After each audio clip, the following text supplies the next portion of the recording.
Hello and welcome to a new episode of Mormon Stories podcast. I am your host for the day, Carah Burrell, and I am really actually excited. This is kind of a interview that I wanted to do and I got ready. So I am probably the most excited, equally as excited with our guest. So I'm really excited to introduce to you McKay Spartacus Johnson. Hey, McKay. Hi there. McKay is, you might recognize him if you're on TikTok. His handle is, it's Spartacus _ Unchained, right? So not only is he he's one of my favorite humans generally, like, to be honest. You're going to make me blush already at the beginning of the interview. So he already McKay's really funny, and he has a lot of not just like funny comedic TikToks that he makes, but also really passionate talking about the things that he's experienced on his mission, going through a divorce and being raised in a very kind of orthodox Mormon household in, you said, Eagle Mountain, Utah as well. So he has a lot of really interesting themes and is an interesting person and all over, just kind of a gem of a human being that I wanted to get in this chair to come in here. Keep going. Yes, keep going. And I will.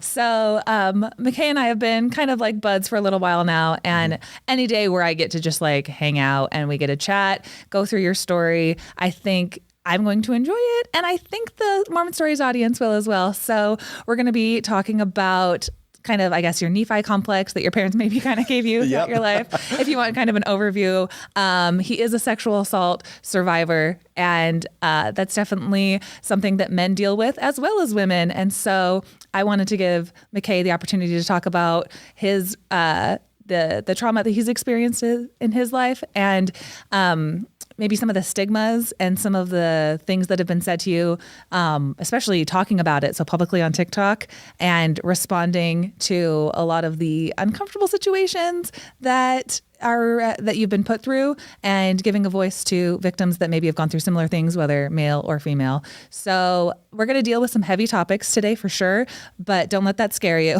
That we're also going to try to keep this lighthearted and fun and conversational as well. And what else am I missing? McKay, how's that intro? I think that's a great intro. I think you hit the nail on the head. So explicit language warning at some points. Yeah, we always kind of want to do a, what's the word? Content warning. Content warning at the beginning. Who's that voice over there? Is it John DeLynn? Oh, hey, John. Hi, guys. How's it going?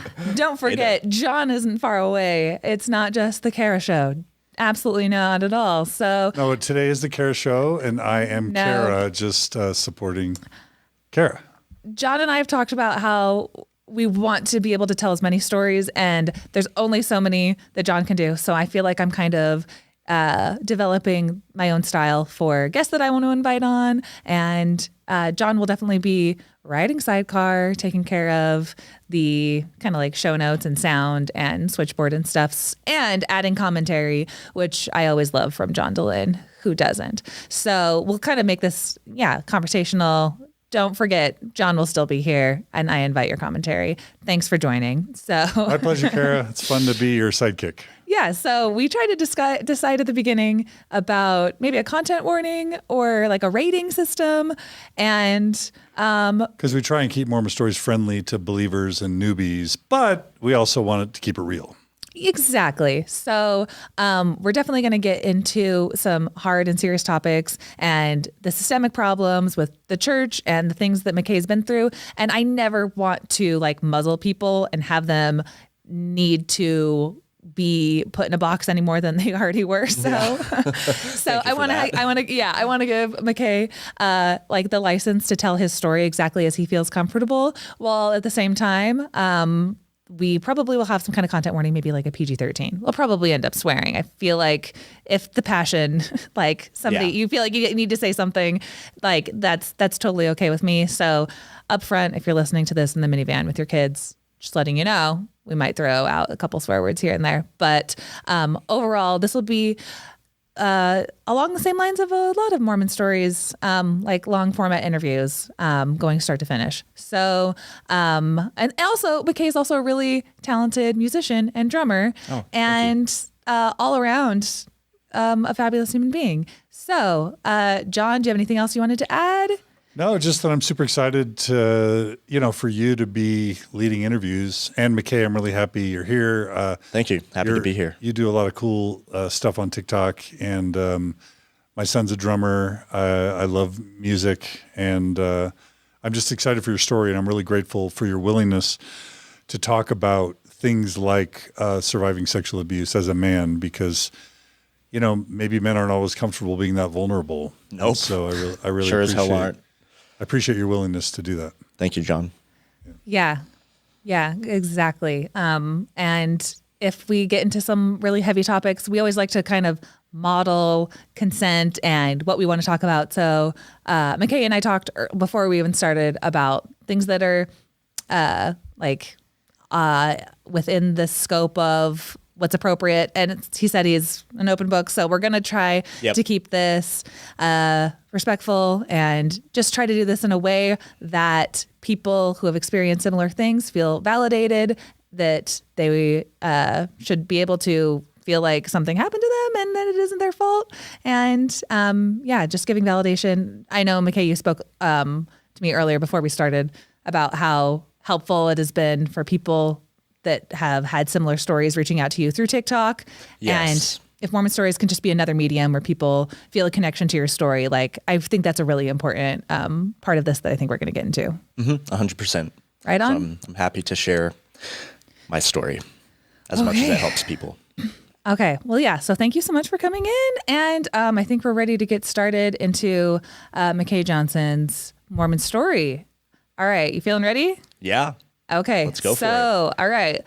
I was already looking at his outline and I was like, born in Ottawa, get out of here. You're not even American. Just kidding. I was like, I had no idea. Oh my gosh. So we have a Canadian in our midst. Yeah. So, yeah. Well, dual citizen technically, but yes, I was born in Canada, originally in Ottawa, which for those who don't know is the Canadian national capital. We talked about this earlier, right? There will be a quiz later. Yeah, there will. Y'all will be quizzed. But yeah, no, there's a lot of people who don't know that, which surprises me. But yeah, so born in Ottawa, and born to a pretty orthodox LDS family. My parents, my dad is from a little town called Tremont in Utah. My mom is from southern Alberta, which is Canadian Utah, right? And were they both raised LDS? Yes, Okay. both raised LDS. On my dad's side, at least through his dad, seventh generation back to Really? contemporaries of Joseph Smith. His mom, however, my grandma Johnson, was a convert at the age of 8 or 9. So kind of convert asterisk. But anyways, and then my mom had some ancestors that go back to about pioneer times, but also a lot on her dad's side that were only one generation back. But for me, yeah, long story short, multi-generational Mormon family. My parents met at BYU, classic. Dated, fell in love there, got married, had my 2 older brothers while they were still living in Provo. And then for my dad's work, they moved to Ontario, Canada, Ottawa specifically, right? About 6 years before I was born. So I was born in 96. So they would have moved there in 1990, maybe 1989. And then I was born and lived there till about the age of 6. And I think even in that early time, I definitely had some experiences relating to Mormonism that would probably be pertinent. Yeah. What do you remember from your early years then? So, I remember in general being a happy kid and not really questioning during that time, especially, I was so young, the church or anything, just thinking oh, this is the way things are. I do remember discovering masturbation at about the age of 4. And I do remember messaging around that vaguely, even at that young of an age, that was bad and whatnot. But I remember also feeling already at that young age kind of attracted to women, or at very least curious about, what women were like, and Starting at Like age of 4. Like interesting. I had a little girlfriend at that age. Like my parents somewhere stashed away have pictures of us like kissing, and they just thought, oh, it's so cute and innocent. But like, from what I remember, at least it was, at age 4 or 5, I had already discovered masturbation, and already knew that I liked women and kind of had some of those maybe preliminary sexual feelings. And that definitely becomes more and more pertinent with my story as I got older. So what were the messages starting even as a child? Were they just from your parents like catching you, or like a lot of people even in church early, like before they're even interviewed to be baptized? Do you remember having any kind of like conversations or messaging? So from that early, I don't remember any conversations. I bet there were some that happened. What I do remember is kind of almost unspoken messaging where, for example, we'd go to see a movie or rent a movie from Blockbuster, the 90s, at home to watch. And even in scenes where two characters were just kissing, like fully clothed kissing, my parents would cover my eyes.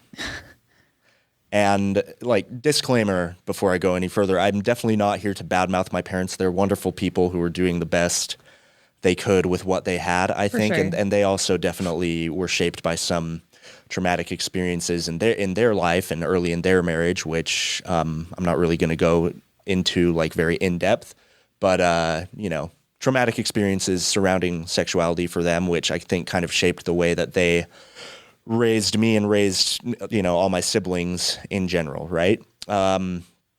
So yeah, they would cover my eyes even for like fully clothed characters kissing and be like, kissing is yucky. They'd kind of give me that messaging in a way that a 4-year-old or 5-year-old, I guess, would Picks understand up on. and definitely picks up on. Yeah. So from an early age, kissing and anything sexual, even though at that age I didn't yet know what sex was bad.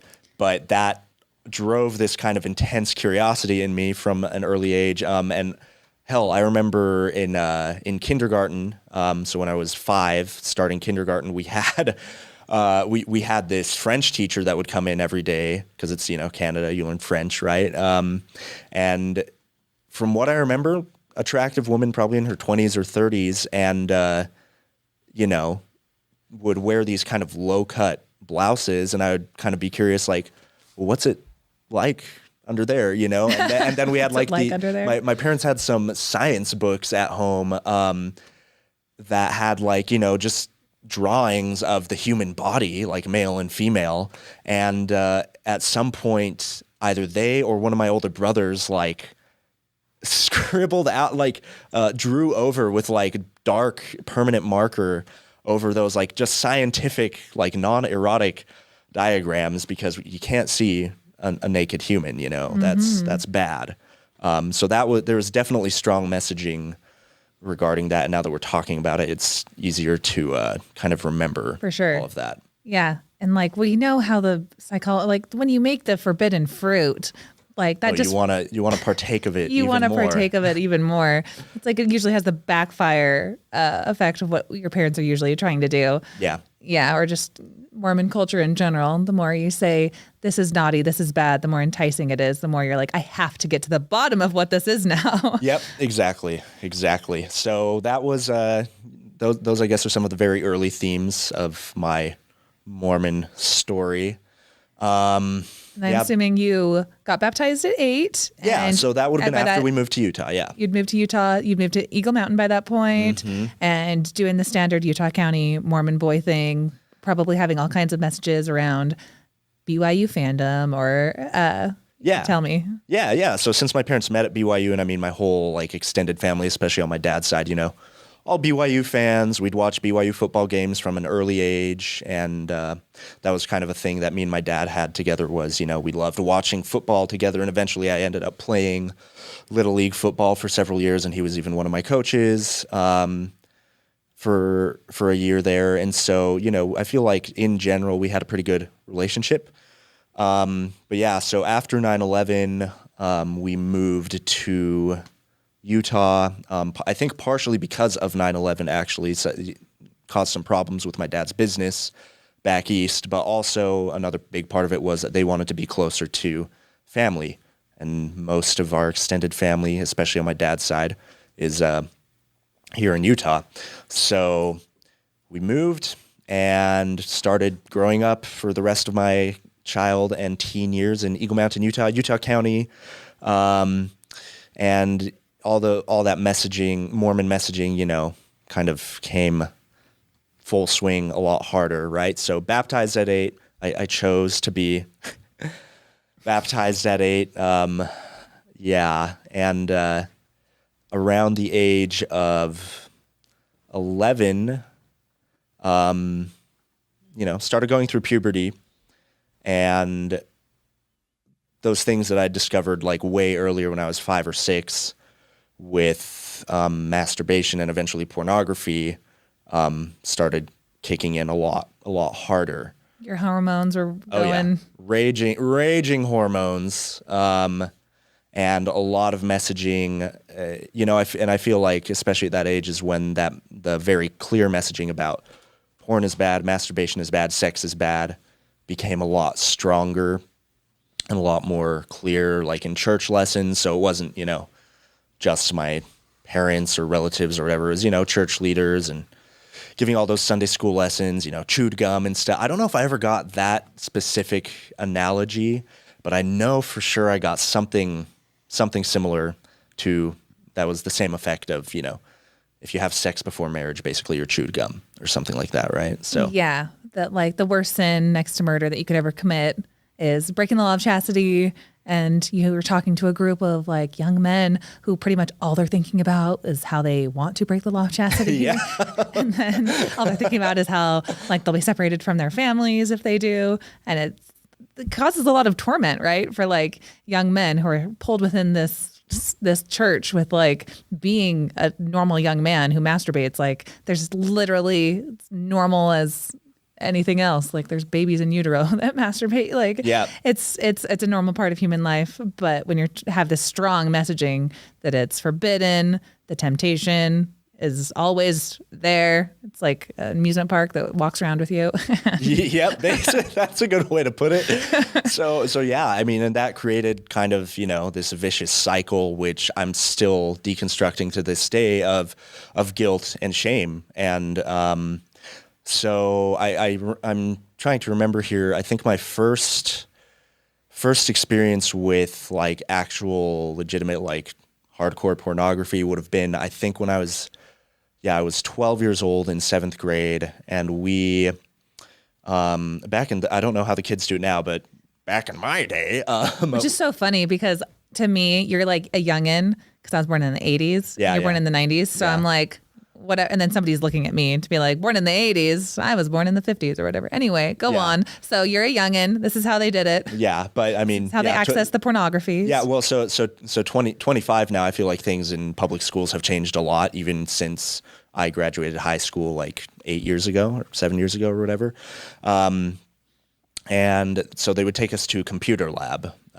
So I don't know if that's still a thing or if just all classrooms like have computers now.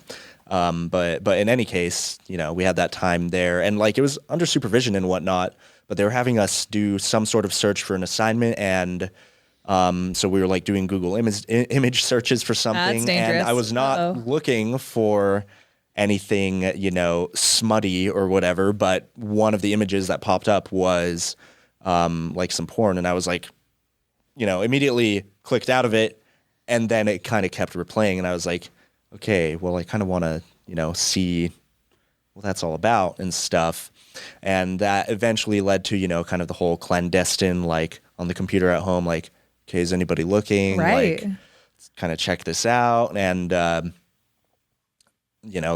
kind of progressed to a point where I was definitely 12 years old at this point, still in 7th grade.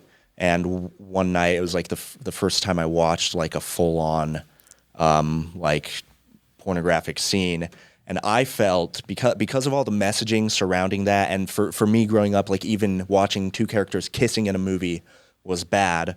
Like I felt really terrible inside, and like kind of started crying, and I like closed it down and like thought like I am going to rot in hell for all eternity. or, you know, this is like, this is the worst possible thing, right? It's like you said, it's taught that it's the sin next to murder, which is so damaging. Ugh, that they teach that. But yeah, so eventually I couldn't even bring myself to tell my parents because of how shamed I knew I would be. And that's the kind of the culture that I had been brought up in, right? And so what I ended up doing was I didn't tell them. Instead, I just like didn't take the sacrament the next day at church because I had seen both of my brothers like not take the sacrament before, and my parents had said things like, "Oh, they sinned," or I think they even straight up told me that one of my brothers had looked at porn or something. They're like, "Don't do that because then you'll end up like your brothers," which is kind of a horrible thing. I know that your Nephi complex. Yeah, this is where Nephi complex comes in. For those who are wondering, what in the hell was Carah talking about when she said that? Because I'm the youngest of 4 siblings, so 2 older brothers and an older sister, all of whom I love very much. And both of my older brothers were a bit more on the rebellious side, shall we say, especially in their teen years, especially my oldest brother. And by rebellious, I think that really just means more like breaking out of the Mormonism box. Right. I was about to say, I was like, rebellious. I mean, in a conservative religion that's very, like, has fundamental, like, adherence to one set of principles and rules. Yeah. Go on. Yeah. But well, so and anyways, not to distract too much, but I guess to kind of tie that in and make a long story short, my oldest brother, by the time he was 18, he like knew he was done with the church, didn't want anything to do with it, and he didn't want to serve a mission either. So like my parents basically kicked him out of the house and sent him to live with an aunt and uncle for a few months. And I think their hope with that was that he would see the light or whatever. And, you know, he didn't. And so he eventually came back to Utah and did a semester of college and whatnot, and then was just living on his own as a young adult, and, you know, never looked back, never went to church again. And he had gotten into things during his time in high school that were rebellious, or at very least considered rebellious by Mormon conservative Christian standards, right? Yeah. And my second brother, some similarities for sure, although he did like serve a mission and whatnot, but has since kind of stepped back from the church. And I don't mean to speak for him or them or, you know, their stories or whatever, but so just because of that, my parents, my dad especially, because my dad is very, very like gung-ho with the church and very scriptural and all about, I mean, my dad sings in Tabcats, the Mormon Tabernacle Choir, the artist formerly known as the Mormon Tabernacle Choir. Now it's the Tabernacle Choir at Temple Square, Tabcats, right? So is it? Oh, okay, great. Yeah. And your dad is a member of... Yes. So he is as gung-ho as it gets. Yeah, pretty much. Whoa. I mean, so yeah, he's a very gung-ho kind of missionary-minded guy. And so I think when he saw, as the years went on, my 2 older brothers kind of being more rebellious and whatnot, he thought it would be good to, I think by the time I was 15 or 16, call me Nephi occasionally and just be like, "I'm so proud of you. You're so righteous," and whatnot. And on the one hand, that's what every kid craves, right? Like your parents' approval, hearing your parents say, "I'm proud of you," is like a really meaningful thing, right? On the other hand, and I know he didn't intend this, but it was damaging messaging and started over the years to create this almost impossible standard to live up to, because as everyone who's been in Mormonism knows, like the character of Nephi from the Book of Mormon is this super righteous young prophet warrior guy, you know, and there's all those paintings of him and he's like super shredded and just badass in a Mormon Jesus following way, right? And yeah, so and you haven't shook that off. You're still ripped and you're still shredded. You're still looking like Jesus. No, just kidding. It's like you haven't gotten rid of your Nephi complex. Just kidding. Yeah. Because I think what you're describing is like super common amongst. We talk about this on like the Gift of the Mormon Faith Crisis. different podcasts we're doing with John's wife, Margie, and stuff. And the idea that you have to give up when you leave the church or whatever situation you find yourself in. Like if the way that you received parental love, if your parents' love language is to call you Nephi, like to give that up and say like the way that you relate to me, the way that you're proud of me is now I don't know how to relate to you. I don't know how to have you be proud of me because I don't share the same beliefs as you. Like there's a whole other second mourning of it being downgraded now that's not the way that you'll ever be seen in their eyes anymore. And like, that's a whole separate heartbreak to have to deal with. We'll talk about that later. Yes, but yes. The point is like, you're saying that the way that your brothers acted kind of forced you into a corner now with the way that your parents kind of pigeonholed you into upholding that you now have a responsibility to not be like them. Is that kind of what you're saying? Yeah, no, exactly, 100%. I mean, there were several times all through growing up, especially in my teen years, where my dad or I think my mom even a few times would say something very clearly, like, especially if I had done something wrong, like looked at pornography or steady dating a girl and getting too close or whatever, they'd be like, you don't want to end up like, one of your brothers, like Dan or Drew, in one way or another. And I know that they said and did those things out of love and were like doing the best they could with what they had, but systems, not people, right? They're definitely products of a broken system in their own way. And they, I will say to their credit, they've come a long way in the past couple decades with their parenting and just, I guess, like general character development that everyone goes through in life. I mean, I know I'm by no means some perfect. I may look like Jesus kids, but I'm not him. So. Yeah, one of my favorite quotes that I heard once, it was like written on a bathroom wall or something, that said that when you're a kid, you don't realize that you're also watching your parents grow up. Yes. Oh, and it's so true. It's so true. And like, I've really come to realize that a lot more strongly, probably in the past 5 or so years, probably since I've been in my 20s and living on my own as an adult.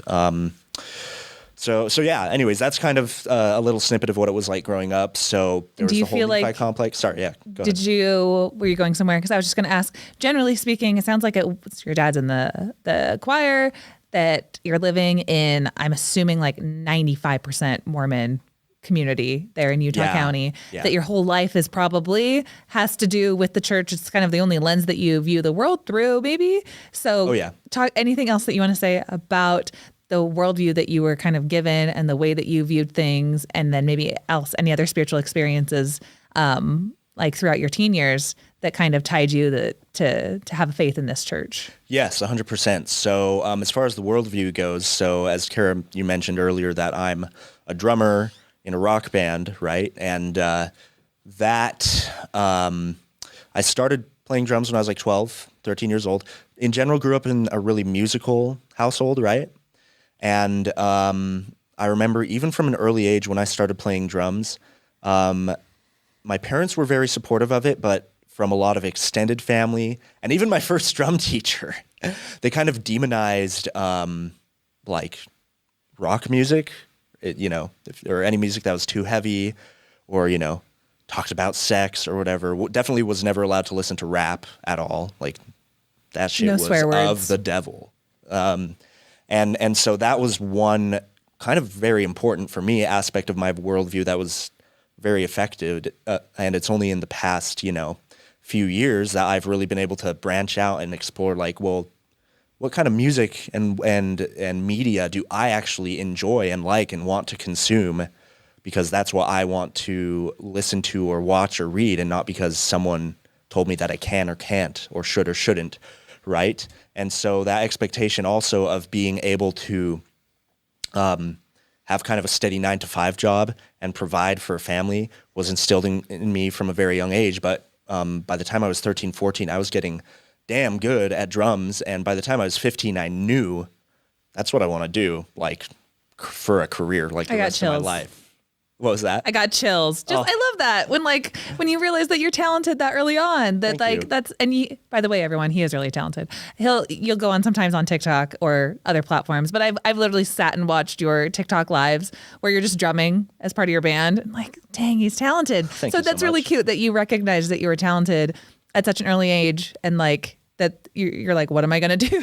How do I make these two worlds kind of coincide here? Yeah, exactly. And so that messaging of, the most important thing is that you need to get married, like after you serve your mission and whatnot, and you need to prepare to be a father and a husband and everything, and serve in the church for your whole life, was very strong. And many like extended family members and just people in the church in general would often say things like, you think you want to do music as a career, but you're going to find that the two aren't compatible. And hell, maybe they were right, and great, because I'm very happy now doing music. But there are people in the church who do music, so it's kind of funny that people would say that, right? But it's that very patriarchal, everything in the box sort of messaging.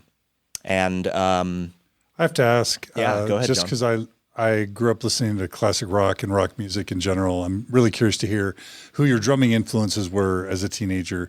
Like, I'm a huge Neil Peart fan, for example. But I'm curious if who some of those big influences have been. Yeah. So Neil Peart was my very first love on the drums, so Really? to speak. Yeah. Drummer of Rush. Favorite legendary. album? Was it Moving Pictures? That's tough. 2112. That's my favorite. But Moving Pictures is fantastic as well. I mean, you got Tom Sawyer, Red Barchetta. So, I mean, a lot of great stuff. John Bonham of Led Zeppelin also. May he rest in peace. Yes. Well, both of them, right? Yeah. That's right. Yeah, Neil too. Neil, I was very sad when Neil died a couple years bummer. ago. Yeah, super bummer. Alex Van Halen from Van Halen. Yeah. And I, Hot for Teacher. Yeah.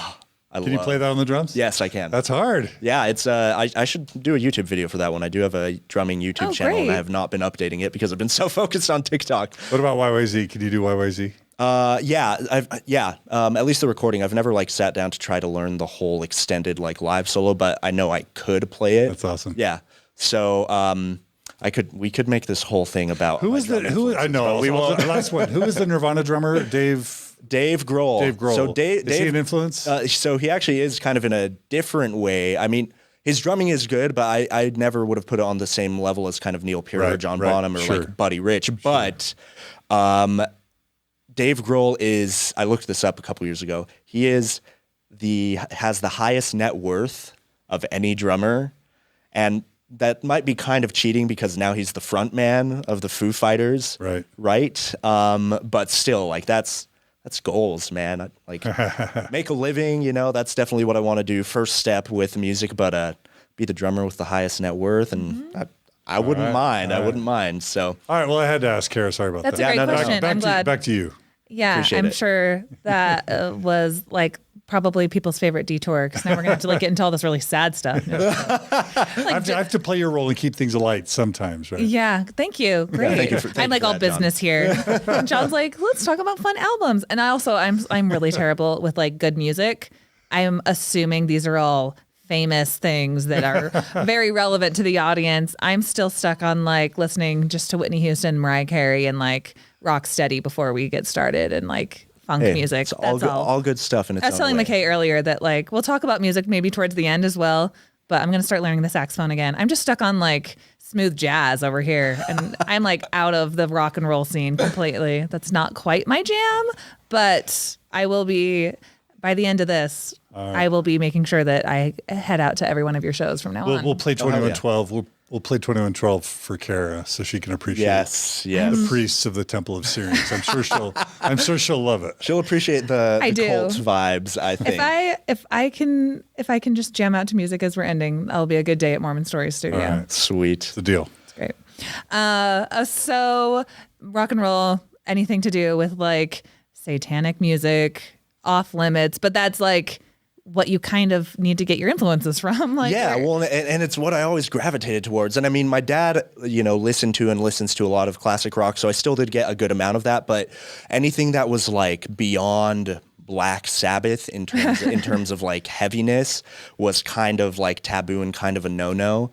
I would say. But again, my two older brothers, being the rebellious, Laman and Lemuel that they were, would listen to a lot of kind of heavy and hardcore stuff anyways. So I kind of dipped my toes a little bit into that sea, but it's only been in the past few years that I've really been able to allow myself to just fully like immerse in all genres of music, heavy metal, hardcore, rap, hip hop, and just anything and everything, and not worry about like content. Does this swear? Does it talk about sex or drugs or whatever? It's just like listening to the music for the music, which is has been very liberating. But yeah, Right on, man. yeah, So from that point forward, you were kind of like the Nephi of the family, Yes. trying to live in this rock and roll world. But it sounds like you would have attended seminary. Was your family into like scripture study? Did you feel like you had like a strong testimony and that you felt like you were tied strongly to the church? yeah. That you weren't just doing it for a performative reason, that you actually felt like you had a testimony? Yeah. So, and it was probably kind of a case of like fake it till you make it. But eventually I definitely arrived at a point where I felt like I made it, so to speak. And there were a few experiences in my teen years that I think kind of led to that. One of the first ones would have been, we went to youth conference when I was, I believe, 15 years old. Got to backtrack. Before that, actually, me and my family, we participated in the Nauvoo pageant for 3 years, 2007, 2008, 2009. So this would have been when I was 11, 12, and 13. And for those who don't know, the Nauvoo pageant is the church's, it's a big missionary tool for the church, actually, but it's this big pageant, so like a big outdoor play that they do in Nauvoo, Illinois, every summer. You would have traveled back there every summer? Yeah, for 3 years in a row, we did every summer, and Sounds we kinda did. It was basically Mormon LARPing. Yeah. Right. Where we performed in this play about kind of some of the things that the early members of the church did and went through in Nauvoo, and obviously it's very favorable toward characters such as Joseph Smith and Brigham Young. Do you remember any of the songs from it? Yeah, actually, let City of Nauvoo in her beauty rise. Oh my God, I can't believe I'm singing that. Keep going. I was like, if we could get every musical reference we can get out of you today, I will. Yeah, that's about all I remember of that one. I mean, I think I probably remember some more of the lyrics, but do I want to sit here singing that? No. We are not moving on until Carah gets what she wants. Just kidding. Yeah. So you went back and participated in that, and did Yeah. you feel like because if people don't know, Nauvoo, it was a major stop for the saints, that they built an entire town there, and City of Joseph, City Beautiful, City of Joseph, Nauvoo. Nauvoo was like the Zion until they moved out west. Yep. And so much church history is just everywhere you walk there. There's, old buildings that are whatever you want to call it, like Historical sites. Church historical sites. Exactly. There's the new Nauvoo temple that was rebuilt in 2002. Yes. So it's like a major stop. So just like we were talking about in Camille Jones' interview about how Palmyra is like a sacred site to Mormons, Nauvoo is like its own Mecca that Mormons go to, that they flock to go to the Nauvoo pageant. And so if your family must have been like super hella committed to like, A, music, and B, like going back to this Mecca to perform in the pageant every year, that's quite the commitment. Yeah, so it's like this musical / like musical theater family that's also very Mormon. And so like besides being in like regular community or even professional plays that my dad was in some and like all play instruments and whatnot, we would also, go do the Nauvoo pageant. And I remember lots of experiences out there that were definitely, looking back, very much like indoctrinating the kids who participate in that to become like very strong members of the church as adults. And, it's honestly probably quite effective when you have a bunch of people and a bunch of kids out in the middle of July in Nauvoo, Illinois, where it is muggy as hell, mosquitoes, chiggers, and you're dancing and singing praises to Jesus and to Joseph Smith all day long. Like, it kind of creates this zeal, Exactly. for the church, especially the second year we went out and did it as like the core cast, where we were like main characters in the show. Like my dad played Brigham Young. Oh, really? Yeah. And we were there like the whole summer, whereas other times they do it in kind of shifts where it's like families will come out for 2 weeks at a time and then go back home. And so anyways, yeah, definitely those were some big faith builders. I'm trying to think of if I had any very specific experiences out there. I guess one that I could throw out, which was like a testimony builder, was the second year we did it. My parents somehow convinced my oldest brother, Dan, who was already very much out of the church at that time, to come out and actually be in the pageant. And I remember one night after we had performed in the Nauvoo pageant, there's this scene where it's about King Follett, who is a Mormon history figure who died, and that's around the time that Joseph Smith revealed, I think, doctrines about like the afterlife, plan of salvation type stuff, eternal families, right, sealing and everything, polygamy, and there's this scene in the pageant that's very, very emotional, very much, thank you, very much elevation, emotion. And they do this big song that's all kind of about that stuff and life after death, and like they appear as if they're angels in the afterlife. And anyways, I digress. I remember after that one particular night where my oldest brother was there and he was just watching that night, he was like in tears. Really? Yeah, and he said to me, "I think Grandpa was watching you," which, coming from him being very, non-Mormon at that point as he was, and still is to this day, was kind of like whoa to me, and kind of like, I guess, testified to me like, I guess, there really is something more, and like there must be like life after death, and the plan of salvation is real. Woohoo! So that was, I guess, a big testimony builder for me, was like my brother basically telling me like I saw Grandpa watching, because our grandpa died before I was even born. Both of them, actually. Really? Yeah. And he was specifically in that instance referring to my dad, our dad's dad, who he would have known because he only died like a year and a half before I was born. So my older siblings all got to meet him, and I got gypped, damn it. Yeah. So it's stories like that it's like twofold to me, where it's like you want to feel connected to your ancestors. Yes. You do. That's a beautiful thing. But then it's also like co-opted a little bit and then used to like, it's because you were fulfilling their dream for you to be Mormon and to play out literally this role and to be a good little, Mormon boy and do what you're supposed to do. So it's like tender and beautiful that like, somebody's watching over you that's proud of you. Well, it's like conditional proudness maybe because you're doing what they want you to do. So that was a good testimony builder. And that you said you also mentioned that youth conference when you were 15. Yeah. What's the story from that? Yeah.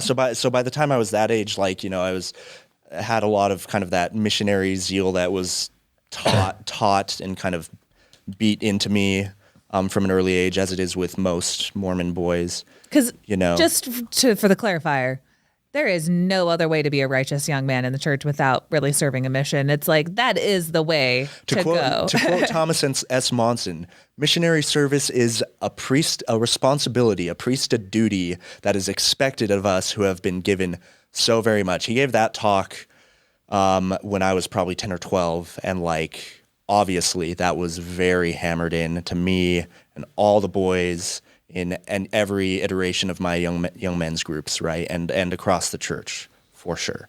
Yeah, thank you for knowing that quote so directly as well. Like, there's no mincing words. Like when people are like, "Oh, you chose to serve him," it's like, kind of the choice was already made. Like, basically, yeah. If there's one kind of way to be righteous in my parents' eyes and in my ward leader's eyes, it's like the choice was kind of made to serve a mission, and so you are going down this path like, all right, what do I need to do? Like, what do I need to learn? Who do I need to be? So, okay. So yeah, no, it's this mountain of cultural and social pressure that is placed on young boys in the church that is just so unfair and so wrong in so many ways. And we can get more into my feelings on that now later in this interview. Right on. but yeah, so, and, you know, going into that youth conference thing, I mean, even before that in the Nauvoo pageant, I also remember I had an experience where I like tried to convert like a local, kind of anti-Mormon, like evangelical Christian preacher and actually invited him to come see the pageant. And he did. And like, you know, one of the missionary tools there was like, you'd get a referral for the actual missionaries, but you'd send someone a free gift of like the restoration DVD or whatever, right? So this missionary culture was definitely being hammered into me from an early age to the point where I was like bold enough to go to evangelical anti-Mormon preachers and be like, hey, join the church. Yeah. Not in those words, but they're probably just going to check out what the Mormons were up to go do a sermon on you. Probably, you know. I don't know. But yeah, when I was 15, we had a summer youth conference, and I don't think it was my first youth conference. It is the first one that comes to mind that I can really remember, though.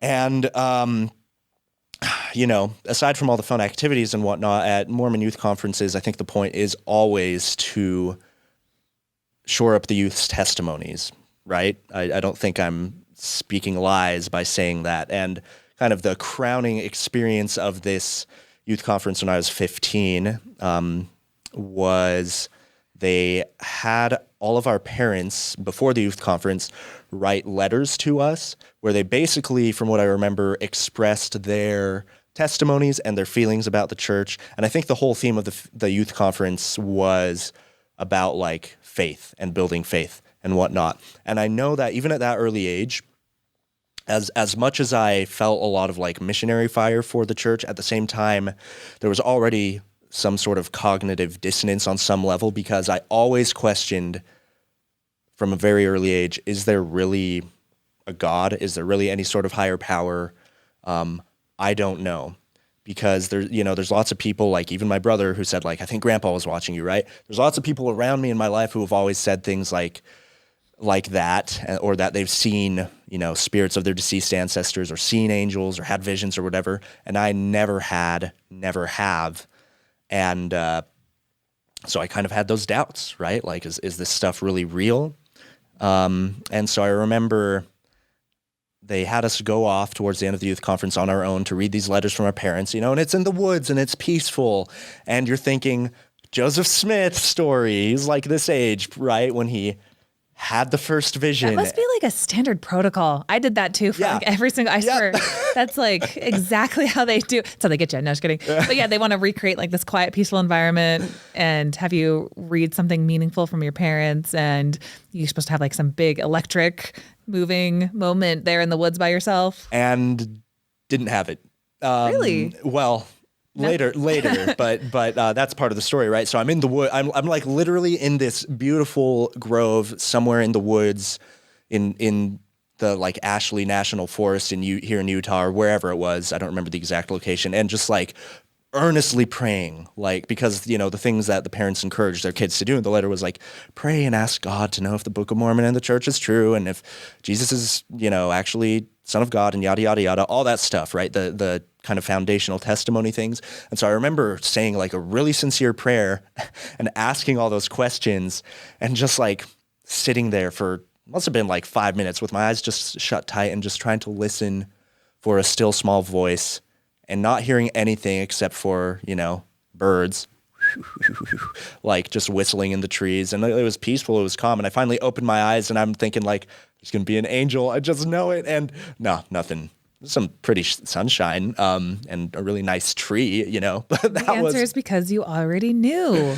Yeah, you exactly. didn't need that. God knew. And I'm just doing the apologetic argument. But what did happen, McKay? Tell me. Anything else? Well, after that experience, which was probably about an hour or so, they got us all back together kind of at the lodge where we were all staying at for a big final like group testimony meeting. And I'm sure you can guess how this goes down. I can't actually. Well, let me tell you then. You're full of surprises.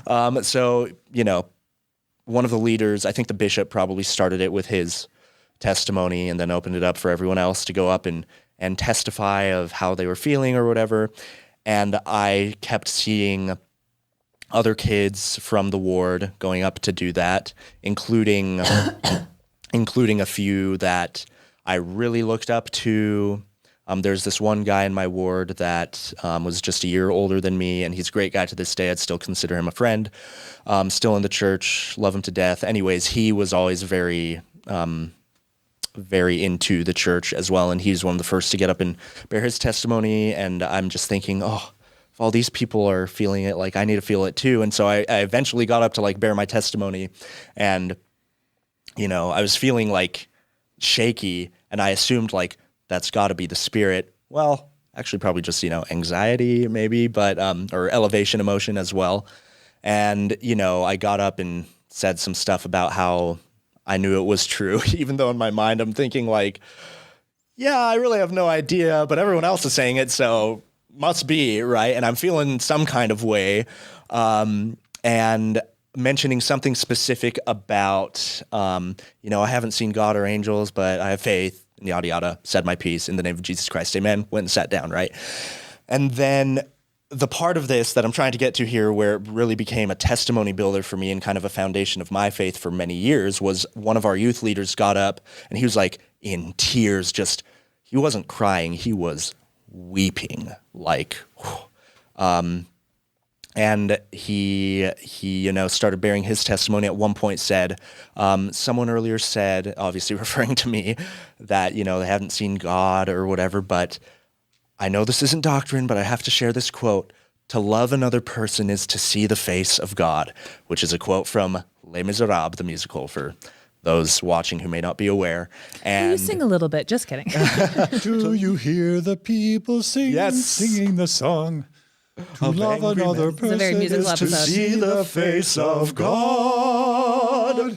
There we go, John DeWitt. How's that, Carah? You got what you wanted. Yeah, thank you. Just like peppering it in. So Here and there, yeah. So that's like, you held on to that as if it was just. Oh yeah, I even though he had that whole disclaimer of like, I know this isn't technically doctrine, but like I totally held on to that for many years as kind of doctrine, or at very least like a foundational thing that I could always go back to, where it's like, what, it doesn't matter if I see, any sort of vision or see any sort of real evidence of there being a God, just by the way I love and treat others, I just know because of that there is a higher power. And now that I say that out loud, it sounds kind of silly, but that was where I was at that point. So that was a very big testimony building experience for me at the age of 15.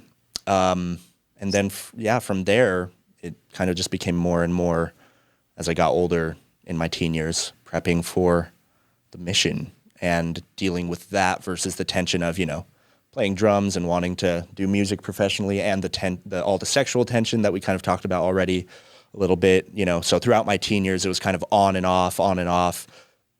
Masturbation, looking at pornography, feeling guilty, going to whatever bishop I had at the time and confessing. And luckily, I never had any bishops in my whole life, during my whole time in the church, actually, that were like some of the really terrible ones that I've heard horror stories about from other people's Mormon stories here on the podcast and just in general. Right. So Bishop Roulette for you. You win some, you lose some. And so you're saying they just never asked you those direct questions, or? Oh, they asked the direct questions, like, do you masturbate? I don't recall any of them asking any like weird questions, like, did you orgasm or anything like that? More stuff like, okay, how often, and yeah, that sort of thing. Were you told not to take the sacrament? Yeah, there were a few times where that was a thing, and that was always very like kind of embarrassing and shameful. And I'd like, if we were going to church, I'd ask my parents, like, can I sit in between you so no one can see that I'm not taking the sacrament? So it was always very, very much a shame thing, which was definitely damaging, and sent all sorts of really bad messages about normal human sexuality to me as a kid. Sometimes on the podcast we talk about. I want to, this is kind of going to be a subject and a theme of the difference between the sexual messaging that men get in the church and women get in the church. Yeah. And I just kind of wanted to ask, because I think that's interesting, that I think you had like a very, typical like libido as a young man throughout the church. Yeah. What was the messaging that you were told about your responsibility and a girl's responsibility. If you have any stories or anything that you remember from that, otherwise maybe you don't. I'm just curious because there are so many young women who are told that they need to cover up, that it's their responsibility to not arouse the young men around them. And then especially as you were dating and finding a girlfriend, were there any like implicit or explicit messages about your responsibility versus women's responsibility? Oh no, for sure. That messaging was totally there in so many different ways. And even for me as a guy, I was told I needed to cover up too. I mean, these porn shoulders and these big biceps that I'm showing today, that was a no-no. For me, at least, maybe not for all Mormon guys growing up, but like tank tops, my mom always told me like, that's immodest.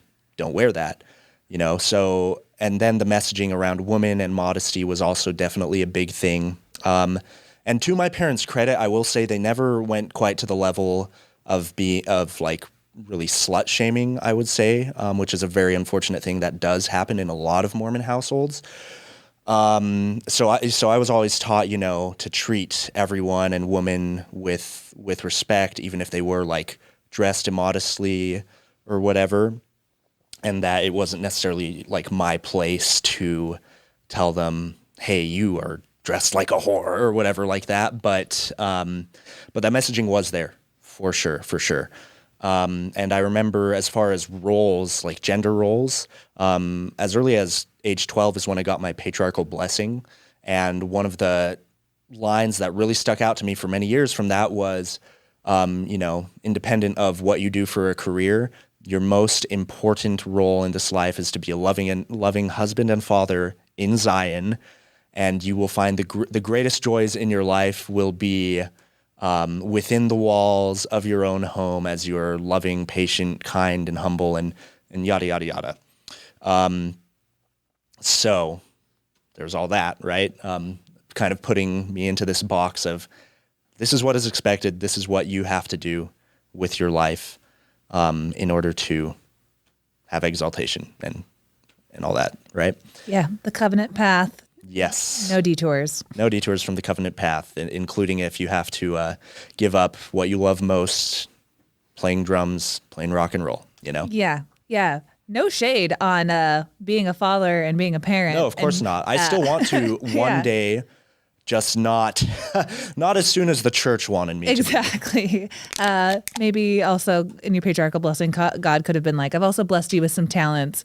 I hope that you can express your talents and bless children of Zion with a rad drum solo. Yeah, that would have been great. And I feel like my patriarchal blessing was very similar to a lot of people's where it's like very vague, except for, there was one cool line in my patriarchal blessing that I always thought was super dope, which was, you will stand on the earth when the Savior comes again to rule and reign with him for 1,000 years. So I thought, I'm never going to die. I'm going to be, what's the term, translated or transfigured? Twinkled. Twinkle. I'm going to be twinkled. I'm going to be twinkled. So I'll be alive for the second coming. And I thought, that's cool. Yeah, I know. I have friends like that had that in theirs, and I was so jealous. My patriarchal blessing, this is not about me, but my patriarchal blessing actually did get me through some tough times because it really felt like God knew me. And if there's anything that's true about Mormonism, in my opinion, it's my patriarchal blessing told me some specific things that like you were always going to stand up for the marginalized. And I was like, interesting, because I did have a theme of doing that throughout my teen years of like, making sure who's not fitting in. I'm going to go sit with them. Well-a-tee. Look what I do for a living. Anyway, just thought I'd add that. It's interesting. My patriarchal blessing came a little bit true in some ways. But anyway, so patriarchal blessings can be huge testimony builders. Yeah, so that would have been one of them for sure. And that was back when I was 12 years old. I guess I forgot to mention that when we were talking about that era. It's a Carah Burrell interview, and we're jumping around. John is, this is not the John DeLynn show, so we will be jumping around chronologically. Yeah, it'll happen. Because this is the third interview. This is only the third one that I've sat in the seat to do, right? Third time's the charm, Carah. Kelly Trust, Camille Jones, McKay Johnson. Woohoo! You're in the top three. So hell yeah. Still like, greasing the wheels. We might have forgotten to ask some questions. If it wasn't on the outline, what am I supposed to do? Anyway. So important patriarchal blessings, just in like the Mormon world, set you up, like we were saying, like on a covenant path between that and already knowing that you have to serve a mission, kind of. You have a lot of strong messages. If anyone needs to know, say no more, say less. When you said Eagle Mountain, Utah, like, it's like, I don't know how much more we could explain how Mormon of an upbringing this basically is, right? Like, that says it all. Very, very Mormon. Yeah.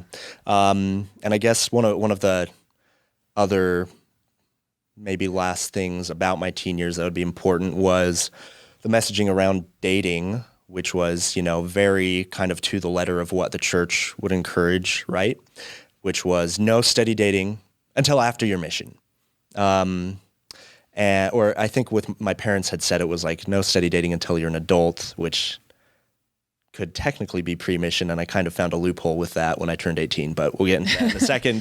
Genius. So, and the funny thing is that even with that messaging, all I wanted was to find someone to love and just be with, like one person, but I was told I couldn't do that.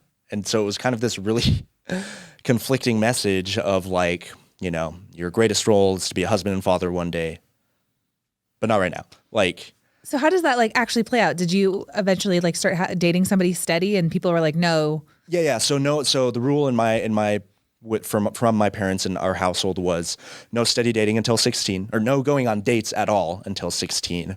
No steady dating at that age yet, though. And that usually means, correct me if I'm wrong, like you can't even go to like prom or group dances. You can't even go on like group school dates until you're 16, right? Nope, I was not allowed. and that was like a big deal. I remember my sister got asked to a dance like right before she would have turned 16. She was like 15, just about to be 16. And it was this huge debate in the house as to whether or not she could go to this dance. And it's like, oh, come on.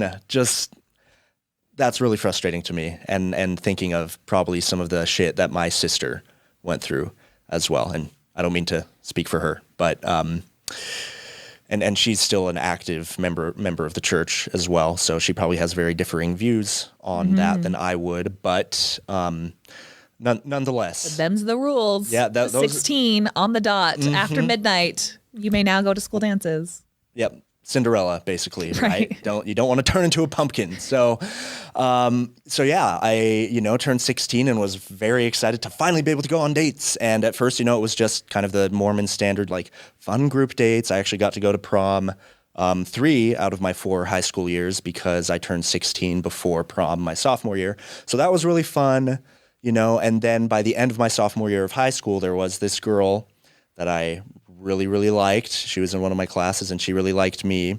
And we ended up that summer started dating. And so she became my first girlfriend.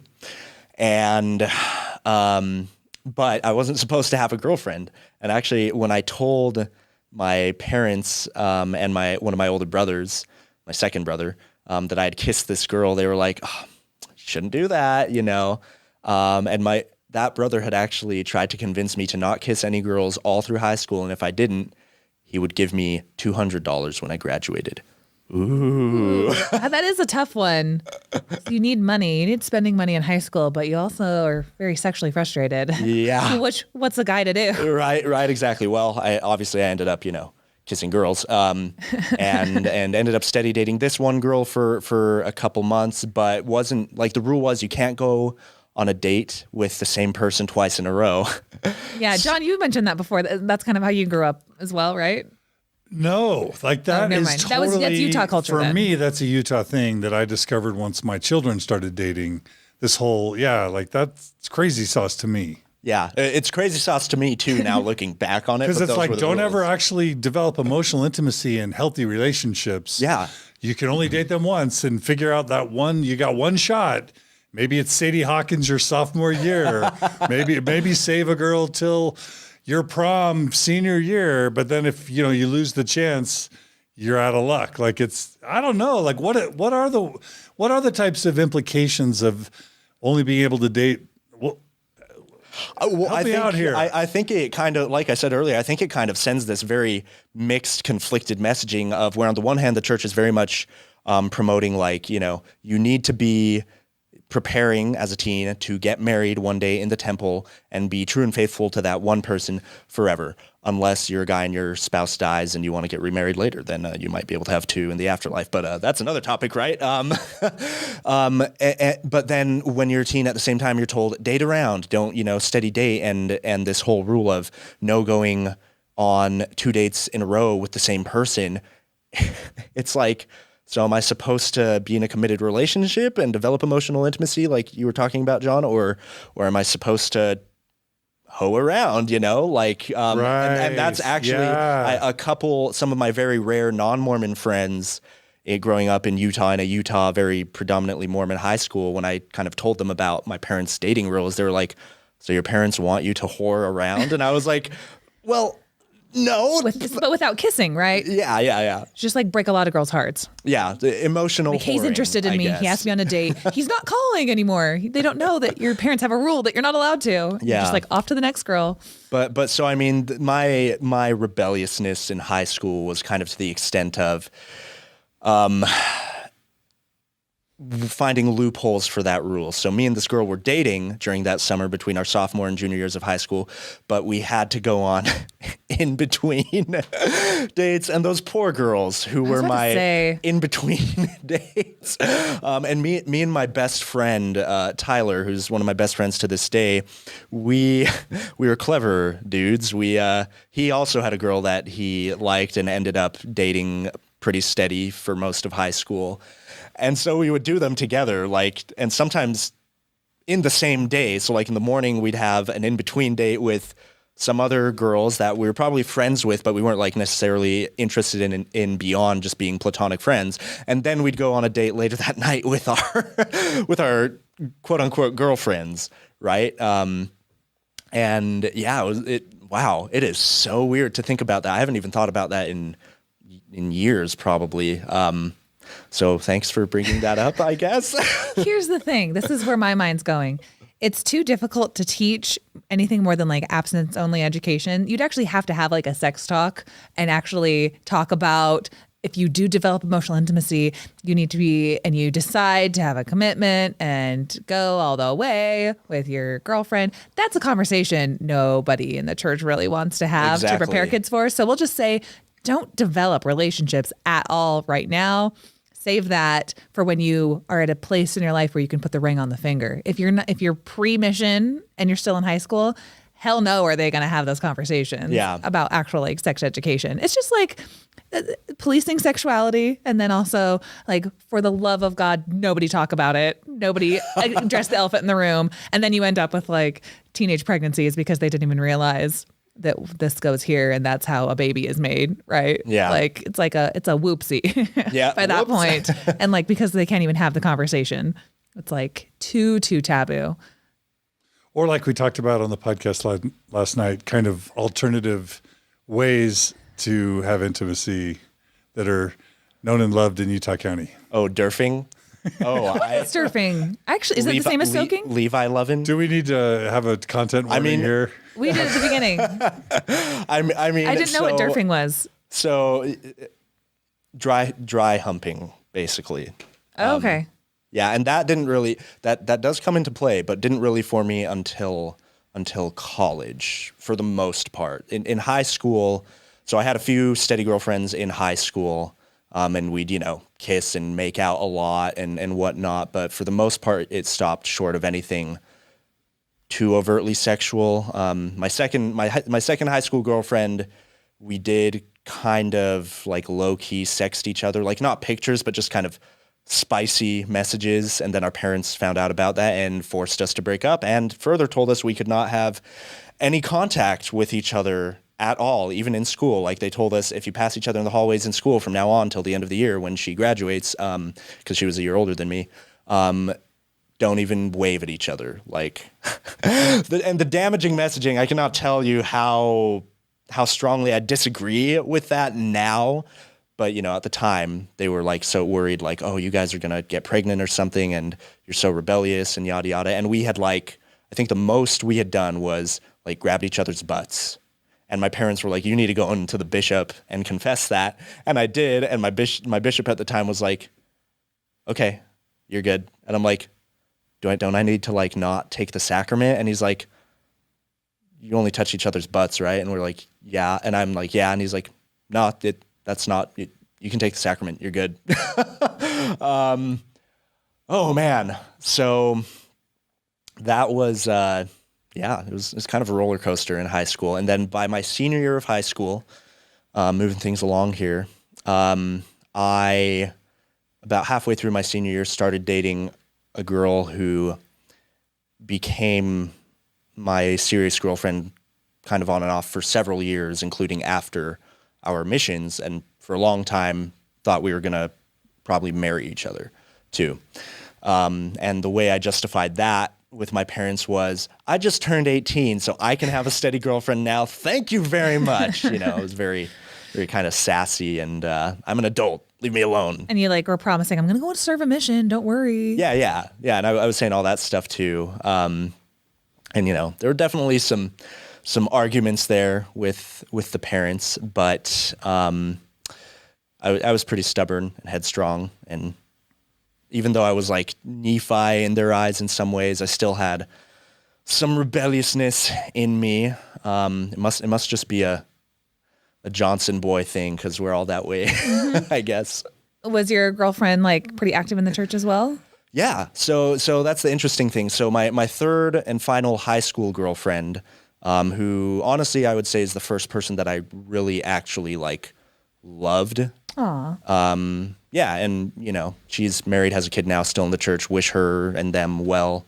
Haven't seen them in years, but yeah, absolutely no hate first towards love? them or anything. Yeah, my first love. So we're 17, 18, and she was also planning on serving a mission. So we were both very much like, hey, we're going to graduate high school and be very supportive of each other, serving missions and whatnot, right? And I got my mission call at the age of 18, because they had just a year before made the age change. And I got my mission call, and like she was there. Got it to Porto Alegre, Brazil, the Porto Alegre South mission specifically. And, we talked about like very serious conversations at the age of 18, talked a lot about how with the timing and we were about a year apart in age, how she would actually end up leaving on a mission like a year after I had already been gone, and then wouldn't get back until like 8 or 9 months probably after I was already home. And so the funny thing is that I was the one who ended up saying shit like, I'll wait for you, baby. Like, I'm hot on the market in Utah County. Yeah. Spoiler alert, that is kind of what ended up happening. I know. I didn't even need to read that line. I know. I know that's exactly, it's a tale as old as time. Like, it is so difficult to be apart, whether it's the woman or the man who comes back or leaves first. That's so hard for a young couple. And you have such a dating culture to date around. Yeah. So many options. Everyone is Mormon. Everyone. There's so many people to date. So yeah, that must have been kind of heartbreaking. How did that go? Yeah, it was. Well, but I did end up kind of waiting for her is what I was trying to get at, actually. Like kind of yes, kind of no. And I'll explain that. But that's all post mission. So we want to get into the mission part, right? So yeah, anything else you want to say before that? So I'm trying to rack my brain to think if there's anything else from my adolescence or like my high school years that would be really, really important and relevant. But I think we've pretty much covered it all. The whole mission culture, the dating and purity culture, the wacky dating rules, pornography and masturbation being a thing. There were a couple times where I was pretty intensely shamed by either one of my parents for that, or some leaders. And my first experience with it, actually, just really quick backtrack, when I was 12, it was actually an uncle, and I've made a TikTok about that, so people can go and watch that. It's first experience with porn. So yeah. Anyways, I think that's about it. So as we get towards the end of my senior year of high school, I'm 18. I've received my mission call, preparing for that, getting the priesthood, getting endowed. I think. You want to talk about going through the temple? How was your temple experience? Yeah. So actually, someone asked me about this. I think just the other night, I was doing a TikTok live with Lexi8133, who is another great ex-Mormon TikToker. Ooh, shout out. Yeah. I'll I'd love to shout out as many of my TikTok friends as possible at some point here. But we were talking about our first temple experiences, and it wasn't, how do I say this? It wasn't as like culty or traumatic for me personally as I know it is, justifiably so, for lots of other people. And I think that partially has to do with the fact that I'm a guy, and I think a lot of the people for whom the temple is a lot more traumatic the first time are women, because it's very sexist, a lot of the wording, or at least it was. They've kind of taken some of it out, like the whole veiling of the faces thing. I don't think that's part of it anymore, but it was, when I first went through the temple, still a thing. And that stuff did bug me, but it had been explained away and apologized to me in so many different ways that I figured God's ways are not our ways. His thoughts are higher than our thoughts. Good old Isaiah verse. That's the apologist's favorite scripture to use in cases like that. And so, it wasn't too bad. I will say, when we got to the part with the prayer circle, I was thinking, cult. It gets a little freaky deaky when you're in a circle chanting. Chanting is kind of like red flag. Yeah, no, that's what I was thinking. But at the same time, I actually got endowed in the St. George Temple for my first time through, because we were down there with all of our extended family for a big family reunion. And so I was in the prayer circle. My first time through, they'd bring me into the prayer circle. My sister, who had just recently returned from her mission and was super gung-ho, was like, I want you to experience this. And so she and I were like partners in the prayer circle. And she seemed so happy and excited for me and just to be there. And my whole family did. And, you're looking around your first time through the temple, and you've got all these family members there, and they're just like nodding approvingly and stuff. And you're just like, okay, I guess this is what we do, Yeah, like that needs to its own like bolded section. Like when people go through the temple, it's like, this is what you've been doing in here. Oh, okay. I've heard it's secret or sacred. It's like, oh, and this is why. Oh, so you do this every time you grab your little temple bags and you head out the door, Mom and Dad. This is what you've been up to. And I now need to do this. Okay, I have some feelings to work through. Yeah, and then everyone's smiling at you. Yeah, don't you love it? Yeah, exactly. Isn't it just great? It's interesting for sure. But I'd done like a temple prep class and stuff where they emphasize so much, like, just remember, it might see, they even said straight up, like, the temple is often part of the reason why we're called a cult so much. But just remember, the people are saying that they don't understand. It's all very symbolic, and it comes from God. So just put that aside, put it on your shelf, and it'll be fine. It'll be a joyful experience if you go with the right mindset. So your mindset was kind of like an inoculated mindset of like, things might be weird, it might seem culty, but it's not. Yeah, so no, maybe that's exactly. why you had a better experience. Yeah, but it was still, I was still thinking, especially in the prayer circle, cult. And towards the end of the endowment, I remember thinking like, oh, this is why people think Mormonism is a cult. Okay. But then we got to the celestial room, and, all my family, extended family was there, minus my oldest brother who, had not been in the church for a long time. And I just remember thinking like, oh, this is awesome. Like, my whole family's here. It's so like bright and stuff. And this is what the celestial kingdom must be like, Now I think about that, I'm like, oh boy, I hope not, if there's an afterlife. But I have no hate for the celestial room. I feel like I don't know it's how much. It's a peaceful place. I don't know how much you actually went through the temple. Wearing those robes, though, is really what I'm. You're like, I don't want to be wearing this. Yeah, exactly. We all kind of like a quiet room where we can like meditate with God until the old ladies come kick you out because you only have like 10 minutes or whatever. Yeah, but no shade on the celestial room or being with family or anything. No, of course not. But just, the get up and the whole ceremony beforehand. So anyways, and we were in St. George, June. So it's like 110, 115 degrees. And that was my first time wearing garments. That was miserable. Oh. And I had made the mistake of buying like the spandex garment bottoms that were just not breathable at all. So sweaty. That was like baptism by fire into garment wearing for me. Baptism by fire because you were in St. George. Yeah, exactly. Because you are closer to the sun there. It is so hot. Basically, it is.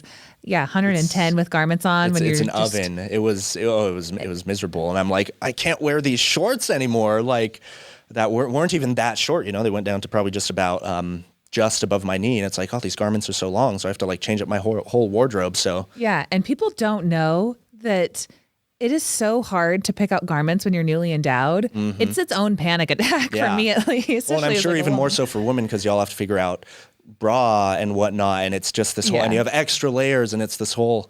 Because you like have to buy stuff. You have to like take their word that this will fit. And then there you are. You're like, this doesn't fit at all, or it's too tight, or it's like not the right material. Yeah. And you just have to like go back and spend a boatload of money like opening garment packages until you like can find one that you like. And then you're, in an oven. Yep. St. George. Yeah, it was a great time.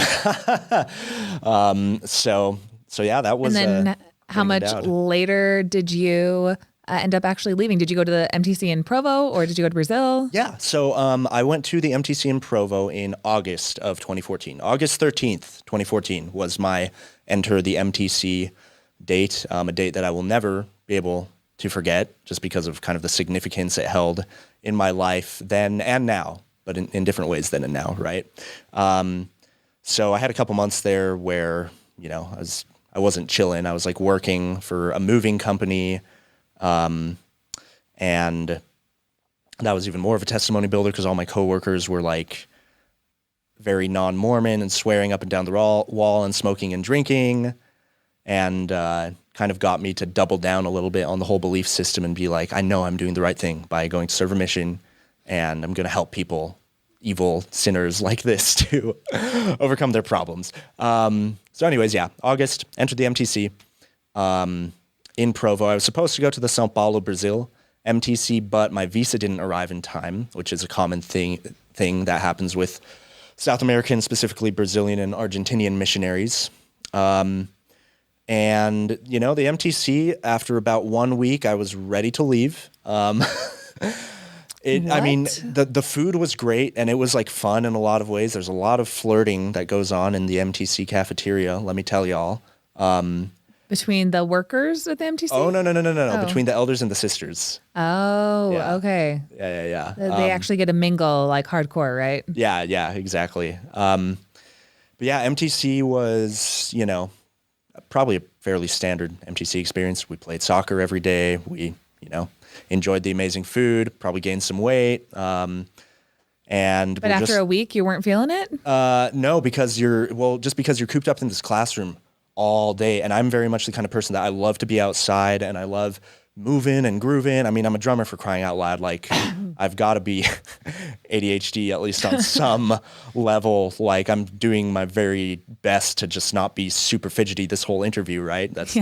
I'm just always moving, always doing some sort of physical activity. So anyways, but I did enjoy learning the language, and I still speak Portuguese pretty fluently this day. Yeah. And, there were a lot of negative things from my mission and during my mission for sure, but there are some positive things that came of it, right? So it's kind of a mixed bag, and learning a foreign language fluently is one of the positive things. And Portuguese, helped me to learn Spanish post-mission. I wouldn't say I'm fluent in Spanish, but I can speak and understand a pretty good amount because the two languages are very, very similar. So yeah, I don't think there's anything super remarkable in my MTC experience beyond that, though. It was just kind of standard indoctrination, learning the language, learning how to be a missionary.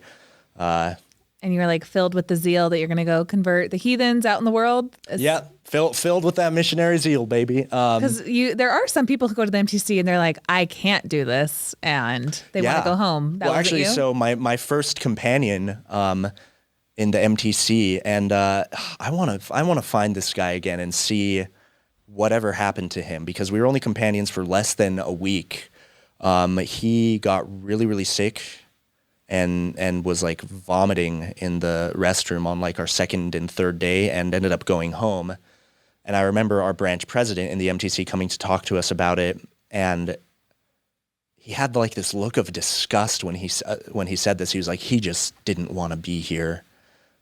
Which now I look back on, I'm like, wow, dude was like puking his guts out. Like, I was there in the bathroom because sight and sound, right? Like, I wasn't in the stall with him, but I was listening to him just vomit his guts out, and it's like, you're saying he just didn't want to be here. And I think part of it was actually he got so sick because it was panic attack induced and anxiety, but that's still a very real thing. Like the kid was sick. Physically cannot be in this environment. Yeah, and was being shamed for it. Dang. Maybe I don't know if he was shamed to his face about it or not, but the branch president definitely shamed the kid to us.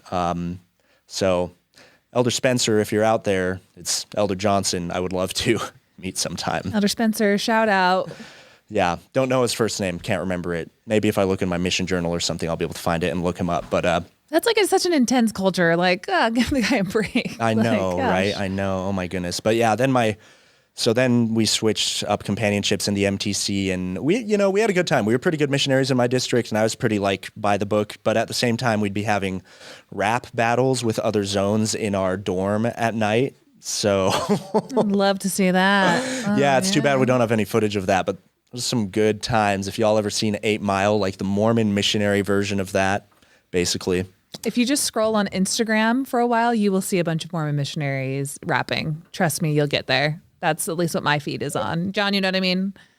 That's all the missionaries are up to these days. They're creating like raps and songs these days. So yeah, the church has an Instagram channel where it's just missionaries dancing and rapping and being cool. yeah, and jury's still out if the baptisms are flooding in, if that's working or not. We'll find out soon enough. Judging by the rap skills we had in those MTC battles, I highly doubt it because we were not good.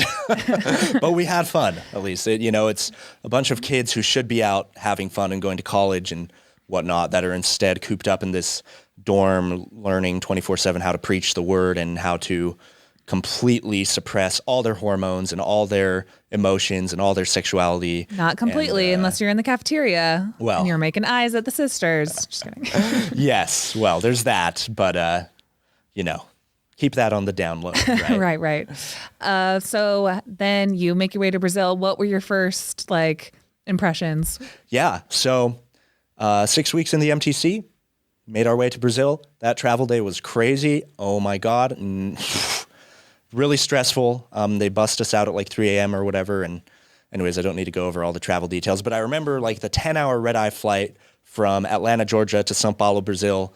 And as like the sun was rising that morning, as we're getting maybe an hour or two from landing in São Paulo, and just thinking all of a sudden, what the hell am I getting myself into? I'm like, well, here goes this new adventure. And also, classic, hearing all these Brazilians on the plane around us speaking Portuguese and thinking, this is not the language they taught me in the MTC. Like, they speaking too fast or what? Well, the accent was like, our MTC teachers were all Americans who had served in like Portugal or Brazil, and they spoke fluently.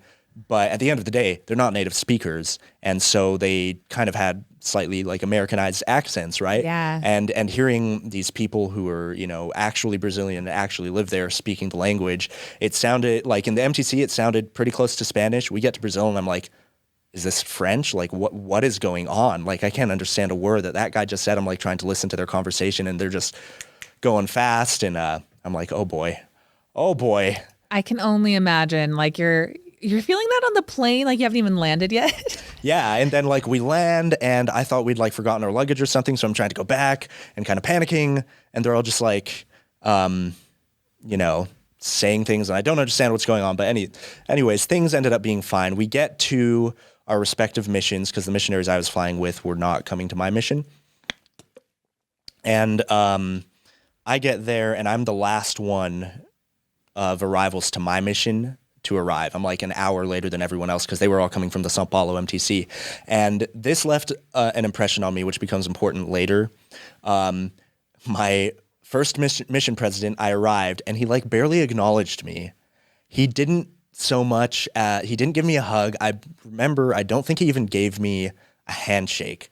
And I'm not sitting here trying to badmouth the guy. I think he was just really stressed that day and busy we had the largest arrival class that the mission had ever had. It was like 30 missionaries arriving at once, all brand new, a lot of us American, But yeah, so like that was kind of damaging in a way. And for people who don't know, sorry. No, I was just going to say, I felt like super alone and kind of scared, right? But anyways, go on. For people who don't understand like the mission culture, yes, you're leaving everything behind. What is the expectation of a mission president? Like, I've never served a mission, so explain like why it was so like kind of heartbreaking. It was so like heartbreaking and jarring. Well, you're thinking like, I don't know any way to put it other than your mission president and wife kind of become like your surrogate parents for 2 years or 18 months. That's the only way to put it, because your contact, at least back in my day, with your parents and your family was only once a week by email or letter, and you only got to hear their voice and see them talk, like if you're doing a video call, twice a year on Christmas and Mother's Day. And you know, they changed that. I think that's a good thing. The church changed that a few years after I had already gotten home from my mission pretty recently still, because that is really bad and damaging to young adults, like mental health. And gonna swear here, I don't know any way to describe that other than that is fucked up and that is wrong. Yeah. You need to be able to talk with your parents when you've been sent off into this foreign land where you don't know anyone or anything, and you feel isolated and alone and scared, and you think you want to be there because that's what you've been taught that you're supposed to do, but deep down that's not what you want to be doing. And that was super true for me. I like wanted to be there and had convinced myself that it was what I wanted to do and that it was the right thing to do. But on the other hand, I wanted to be playing drums and going to college. I missed my girlfriend, God damn it. I wanted to marry her. And there are all these complicated things, right? Whew. So that was hurtful that like I get there and my mission president like doesn't really acknowledge me at all. We just all pile into this van and we go eat lunch, and it was a tasty lunch. You know, I did luck out serving my mission in southern Brazil, where they have the best churrasco, which is Brazilian barbecue, in the world, but definitely didn't luck out in some other ways. Should we jump into those other ways? So you had, if anyone is unfamiliar with what Mormon missionaries do, I don't want to explain. Go Google it. But in short, you are kind of have a companion that you are with 24/7, and you have to like wait outside the bathroom. Like there is no privacy. You're with a person that you've just been paired up with for about 6 weeks, right? So you're kind of just thrust into an environment. You're away from home, like you mentioned. And so at what point in your mission, like in what companionship, did things start to get rocky? First companionship. The very first one? Yep. Okay, so I didn't know that. It was your trainer. Yep. So first, would you mind explaining kind of when you get to a mission, what's the job of a trainer? And then what's the name of the person being trained? Is there a name for that? Trainee, or the nickname greenie? is greenie, Okay. which I think is a thing in the military too, where like new like soldiers or recruits, they'll call it green, very green or whatever. It's just a thing in general, right? But so you're a greenie, right, when you're a brand new missionary. Yeah, so we got to the mission, and then that first day they have a couple like little training things that are all in Portuguese, and I'm not understanding hardly a word. Then each of us have like a little initial interview with the mission president, and that's the first time he and I talked, and he kept it very simple, spoke very slowly, so it was easy for me to understand, and he was very nice, you know.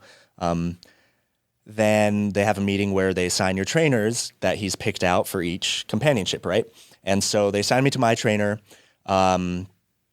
who was this guy from Paraguay, and you know, they called my name and called his and paired us up, and he had this big smile and seemed really happy and like almost giddy, you know, to be training a new missionary. Now I know why. And you know, it just seemed great. Like he seemed really friendly and stuff.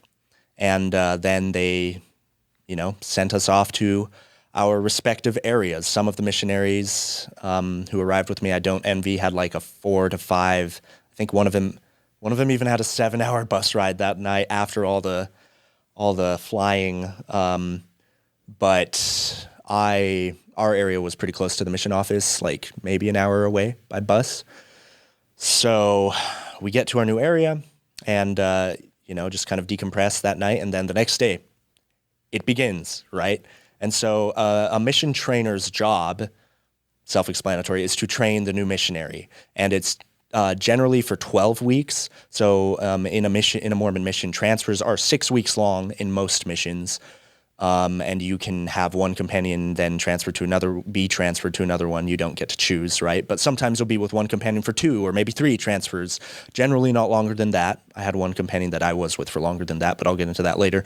As little as 6 weeks though, but when it's your trainer, generally they like you to be with the same trainer for 12 whole weeks. So that's 2 transfers. And that was the case with me and my trainer. So we wake up the first day and you have an additional hour of training every morning when you're in your first 12 weeks of the mission. So you do your personal scripture study for an hour, companionship scripture study for an hour, and then an hour of training out of this 12-week course. And so we started doing that every day and, getting into this very rigid schedule of arise at 6:30, go to bed at 10:30 after a day just of study and work in the hot Brazilian sun. And my first area had these steep hills and, oh, man, do not ever want to relive that. So after maybe a week or 2, things started getting maybe a little weird in my eyes at the time with my trainer. He would occasionally start making kind of off-color jokes, sexual jokes that, even when I was just, a kid growing up in the church, I was always told don't joke about that stuff. But of course, teenage boys growing up joke about that kind of thing. But God forbid, as a missionary, you definitely shouldn't be joking about that kind of stuff or talking about it, right? But he would start, joking and talking about that stuff. Oh, and I said my mission trainer was Paraguayo, but he also spoke English pretty well. So that was actually kind of a nice thing to help me be able to learn the language and somewhat understand things a bit better. So was he talking to you mostly in English, or he would switch off. We were supposed to talk mostly in Portuguese, but sometimes where I was oh, I've got a headache, literally I would get headaches from absorbing the new language and trying to speak it every day for the first couple months of my mission until I got to a point where I was really more comfortable and then fluent with it. But he would speak to me sometimes in English as well, usually only if we were at home. And so yeah, he started making weird jokes. He would kind of act in a way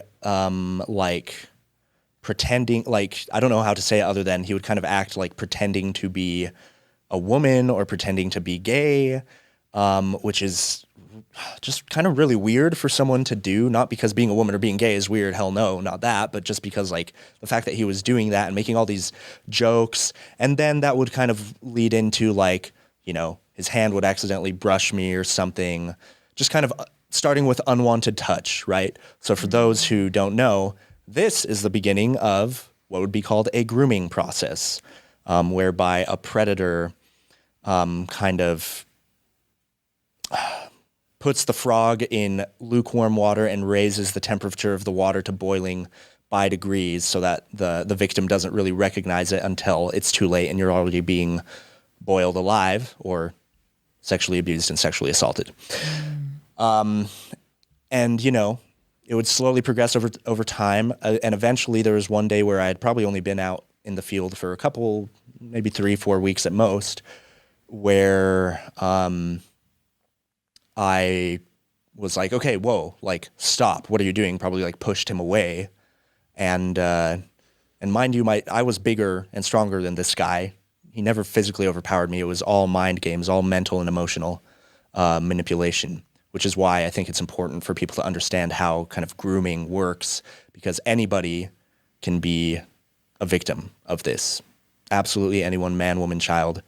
So anyways, I pushed him away, and then he got so upset, and this happened many times, where I would push him away or finally kind of have had enough of whatever he was doing and be like, hey, that is not cool. Stop that.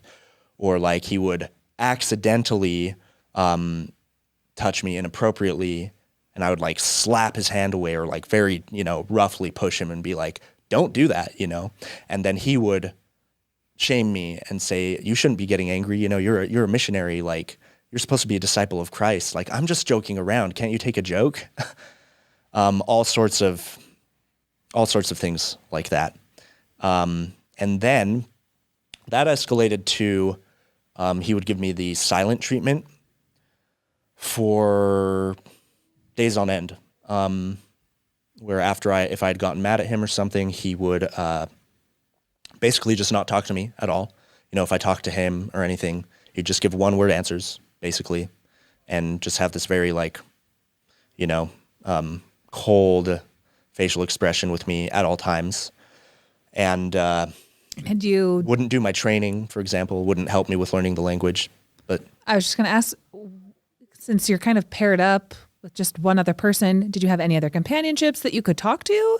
Or you're kind of isolated, right? No. Then you're in a country that you're unfamiliar. People are probably not too interested in your message. Maybe they were, but did you just feel completely isolated then? I felt so isolated. And I've made a TikTok about this at one point. I just wish I could go back there and knock him the fuck out and give my younger self a big hug and tell him, hey man, it's going to be okay. You don't need to be out here doing this. But I am a very sincere sort of person. And when I do something, I try to do it full send 100%.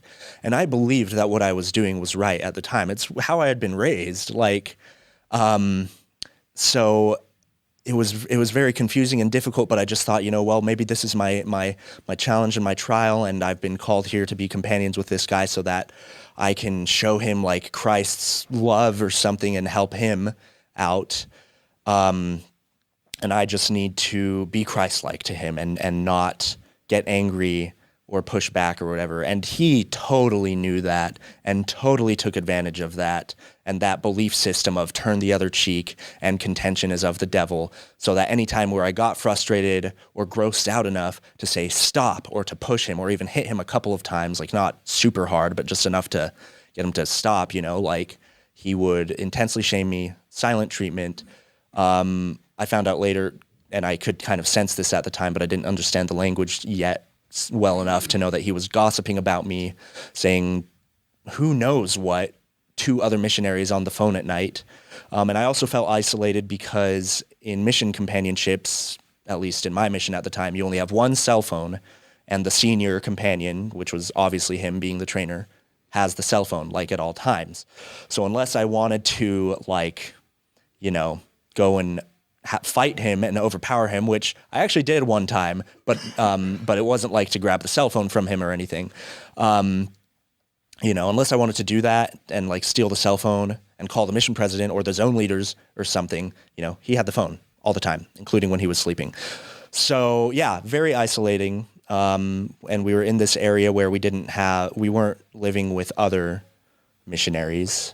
Because some missionary companionships will live with another missionary companionship, and then they have areas that are just opposite sides of the apartment building. We didn't have that. So, yeah, I felt very isolated, very scared, especially because I didn't speak the language. And there were straight up times where I was if you're going to keep doing this shit, I'm going to, talk to the zone leaders or anything. And he straight up said, they're not going to believe you over me. And when you said keep doing this shit, what stuff? Just ignoring you. The jokes, the inappropriate touching, the non-consensual inappropriate touching, I should say, which all of it was, and it hadn't yet escalated to the point where he fully sexually assaulted me, but sexually harassing me for sure. And I mean, I guess even just groping someone would count as sexual assault in its own way, which he had definitely done and been oh, sorry, it was an accident. My hand fell or whatever. And I'd be whatever. And I'd get mad at him. And, eventually got to the point where I was you need to stop. I'm going to talk to someone about it. And he, said, no one's going to believe you. They won't take your word over mine. I'm a trusted, and he was a trusted missionary in the mission. And that is one of the kickers for me, is that, no one ever knew about this. And I have since found out that I'm not the only companion that he sexually abused. And that's hard. I know I can't blame myself for everything that happened and the way things happened. And I can't blame myself for how scared I was and that I didn't go and tell my mission president right then and there. But at the same time, it keeps me awake at night thinking like, shit, maybe if I had, then some of his companions after me wouldn't have gone through the exact same stuff, you know? And that's something I've talked about with my therapist at length. And I know it's not my fault. It is no one's fault but him, my mission trainer, piece of shit, sexual predator. May he rot in hell, if there is a hell. Right. But yeah, so eventually, you know, it got to a point where I froze up one day. And actually, maybe before we get there, I do have my mission journal here that I brought, and I have a couple entries. Yeah, whatever you're comfortable with marked, sharing. For sure. that I feel like might be good for me to read. Just to kind of illustrate for people listening or watching what a grooming process looks like. And I actually hope that there are people who will watch and listen to my story and who will be able to prevent anything like this from happening to themselves or to other people, and be able to recognize patterns of grooming and of abuse.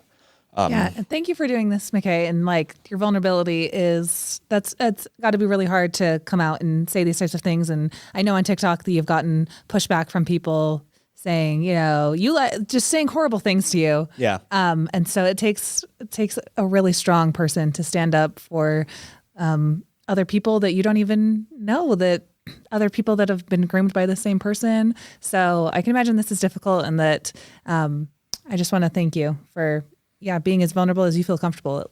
So yeah, thank you, Carah, for that. And again, I'm happy to share about it in as much as it can hopefully help some other people. And also, in a way, it is kind of cathartic for me to get this out there and be very open about it. I think the more we bring dark, heavy things like this to light, the light kind of drives out that darkness, and that is very cheesy and cliche sounding, but it's true. So it is true. So anyways, I've got a couple of these that are kind of where I was going through the grooming process. So this first one that I picked out is from October 25th, 2014. Okay, I'm going to skip the intro there because that's superfluous info. Okay, starting here. I really, really, really don't understand my trainer. The past few days in our companionship have probably been the worst so far in some ways. As far as I can tell, just stemming from the fact that I politely asked him to not touch me so much in that weird joking way, it makes me very uncomfortable. He did it a lot, and I'd already hinted and asked many times. Bottom line is that it just wasn't appropriate anyhow. He almost touched my privates several times, and that's just not okay. And as soon as I take a more firm stand on things, he acts all hurt and then starts treating me very rudely. But anywho, the past 2 to 3-ish days, we've just not been talking, except when needed, of course, aka he was giving me the silent treatment. I know that's bad, but I'm not sure what else I can do about it. But I continue to serve and love him and to try to improve my own faults, which I know are many. Oh, wow, reading that. A lot in that. Yeah, reading that, it's like going back into my very indoctrinated Mormon mindset of like, you know, there must be something wrong with me, and I'm the sinner. And of course, he exacerbated that to the millionth degree by saying lots of terrible things to me, like no one's going to believe you, and you shouldn't do this, yada yada. Very, very much victim blaming, and very much, you know, putting me through that grooming process. Right? Sounds like you're trying to find the words to get through something because there's no way out. So you're like, I guess I'll just work on myself. Yeah. I don't know. Exactly. I felt very trapped. And a side note on this too, a lot of this could have been prevented if the Mormon Church taught its youth and told Mormon parents to teach their children much more clearly about sex and about consent. I did not understand consent until the fucking Me Too movement in 2017, like a couple years after I had gotten home from my mission. And that's when I actually finally realized, oh, I was sexually abused, like full on, by my trainer. And we'll get to that. But But yeah, It sounds like you're saying if people are taught consent to begin with, they can put up boundaries and get the blank out of there maybe before it escalates. Know that they have rights that like yeah, exactly. you shouldn't feel That you don't have to just sit there and turn the other cheek and take it. That you can. There's nothing wrong with getting angry at someone who is exhibiting predatory, abusive behavior to you. Get pissed. Tell them no. Tell on them. Like tell someone in authority if you're in that kind of situation. Like you don't have to sit there and take it and have this whole Christian martyrdom complex of I'll just let myself be abused. And I'm not trying to throw shade on Christian sincere beliefs about how Jesus was crucified and taught all those things, but I do have some strong disagreements with a lot of the kind of sacrifice and martyrdom teachings of Christianity and Mormonism in general, and all the turn the other cheek stuff and contention is of the devil. No, contention will save your life. So get fucking pissed, people. That's my take on that. Get Mic pissed drop. when you need to. I'll add that. mic drop. Thank you. Drumstick drop. Like Yeah. all of it. Like that's really well said. Thank you, McKay. Yeah. I don't want to I think I've just got a couple more of these that I think would be helpful. They're powerful. So Okay. yeah, Yeah. you're writing this as it's happening. Yeah. So I'll read a couple more of these. This one is from November 4th, 2014. So just a couple weeks after the first one I just read. Anywho, I'll just start. Everything has been great as a companionship for days now until very suddenly my trainer started to be very rude again, or at least it seemed that way. We had our last zone and district meeting for this transfer, during which it seemed to me that he was very unkind towards me.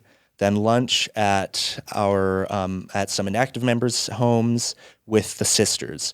Again, it seemed to me that he was rude, even saying things about me to everyone else while I was present. Well, I absolutely exploded on him a little bit after lunch in our apartment. I just let it out. We'd only stopped there to use the bathroom, but when I came out, he was lying on his bed sleeping. I figured we didn't have any appointments yet for a bit, so I went and read the scriptures to give him some time. I came back and politely said, let's go. I can't remember exactly what he said. I think it was like, we'll go when I'm ready or something like that. Well, that was the last straw for me. I just let loose. I was so mad. I unrailed, let loose every unkind or spiteful thing he'd said to me right back at him, along with insults of my own to him. I grabbed his book that he'd begun to read while I was in the front room and declared, "We're going now," and began to act toward him exactly as I'd perceived him act towards me today in the present. And before I go on with this one, just side note, this is very classic, when you're dealing with someone like my trainer who is very passive aggressive in addition to being a predator, that, and then they don't communicate if something's wrong in the relationship, that becomes very pent up. And then that's why, big outbursts like this coming from me at the time happen. Right. Now, of course, I look back on this and think, actually, that was probably really justified and it should have just stopped before it ever got to that. And I should have told the mission president and been like, I want to be transferred to a different companion and you need to know this, and this about this guy. But again, it's very complicated, right? And I could not have, I did not see clearly enough at the time to be able to do that, right? So anyways, I digress. Let me continue. It just sounds like either in Mormonism, it's like you're either passive aggressive or you're aggressive because you're sick of passive aggressiveness. Yeah, exactly. Communication, in an actual fruitful way, it's not even learned sometimes. We don't do that here. So the rest of the journal entry, vengeance felt good. I love how I refer to it as vengeance here. Anyways, vengeance felt good for a little bit, but of course, the horrible realization of my sin came to me more and more throughout today. I finally really felt the regret hit me when one of the sisters came up to me in the supermarket. We'd met up with them to get some food items and quietly said to me, "Hey, are you okay? Don't be offended by what he says sometimes. He doesn't mean it. The culture is very, very different. Don't take anything he says like that seriously. Be patient with him, okay?" Well, it was something like that. I guess he confided in them while I was picking out fruit in the produce section a little bit away. I didn't mind. It's probably good that he did. But anywho, I felt pretty horrible after that for the things I'd done. Spent a good deal of time in prayer after we arrived home, and I apologized sincerely to him. All he said was, okay, but he just made me dinner, and as I've been sitting here writing, oh man, why am I so bad? Then this paragraph is important. On the other hand, however, am I really to believe that I should just take every rude, spiteful, or stupid thing he says as a joke? And it's not even always the words. It's the tone, the facial expression, the contempt, and things that I feel and see. Am I to believe that I'm just taking things too seriously? Yes, you are, younger McKay. Not believe that. You are to not believe that. That's what I meant by that. Oh my goodness. Don't know, but I've got to get ready for bed tomorrow and try to serve. I mean, as I'm listening, it sounds to me like he's attracted to you. He likes you. But he is suppressing and packing down those feelings. Yes. Yeah. And then when you aren't responsive to his advances, he's angry and hostile. And so then what you're receiving is his hostility and anger and frustration. And so you're trying to figure out how to respond to that. And if you're hostile back, you're feeling guilty. And so there's one level of just getting along that you're both kind of, angry at each other, but it's all on a foundation of him being attracted to you and wanting to kind of have some sort of relationship with you. And so that's got to be confusing for you because your brain is living on the level of just trying to get along and feeling guilty that you're not getting along. But the underlying tension is the sexual tension. I'm guessing he was gay. I don't know.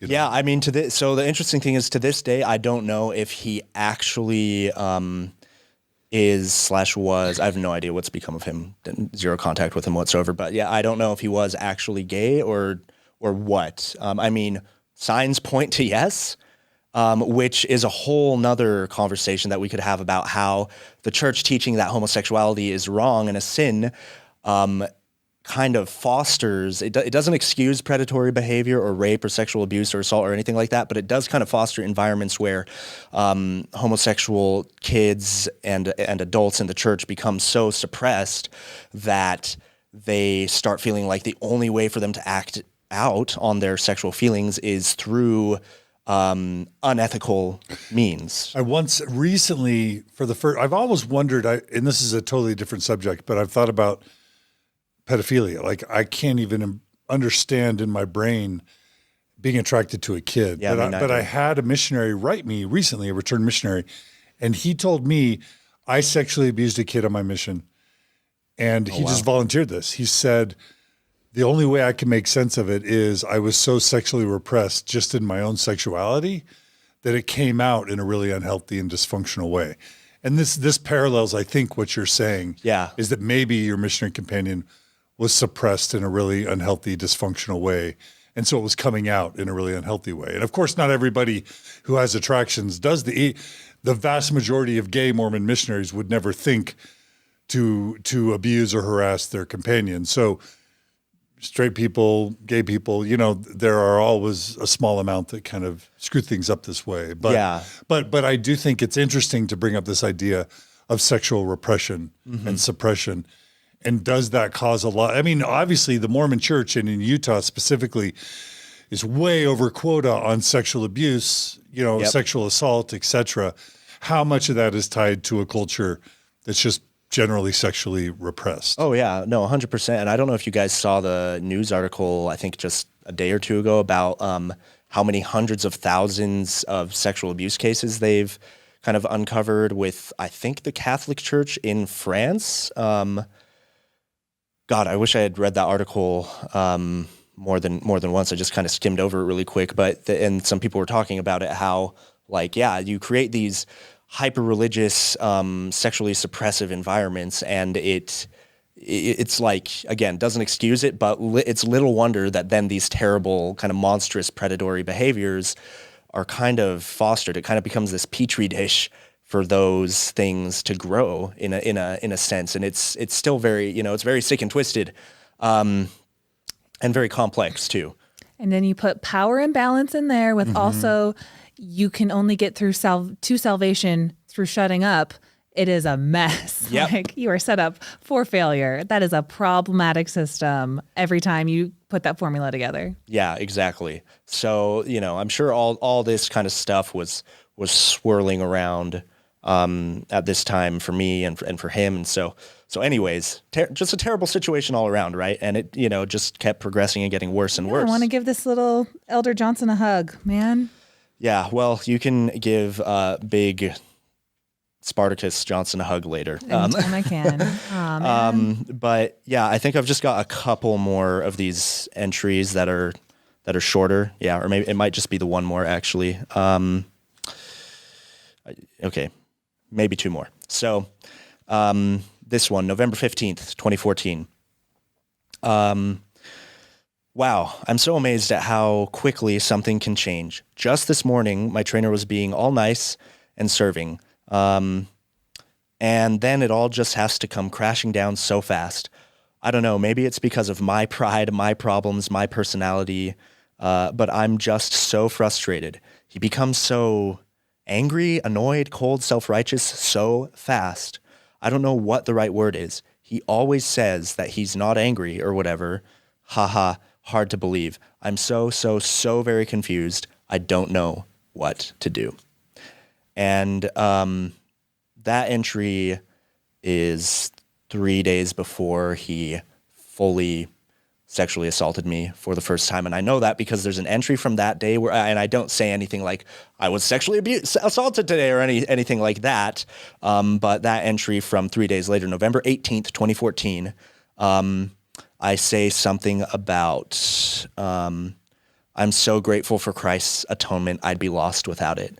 Because of course, with the whole grooming process and the way my monster of a trainer was, he immediately afterwards made me feel like, oh, we'd better repent because we have sinned.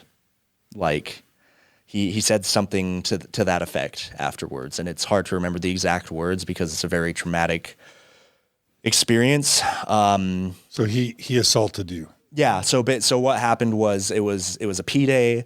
We got home after running a bunch of errands. We were tired. I laid down on my bed to, I think, take a nap, which missionaries often do on P days. And he got on me and I froze up, which I've since learned is a pretty common thing.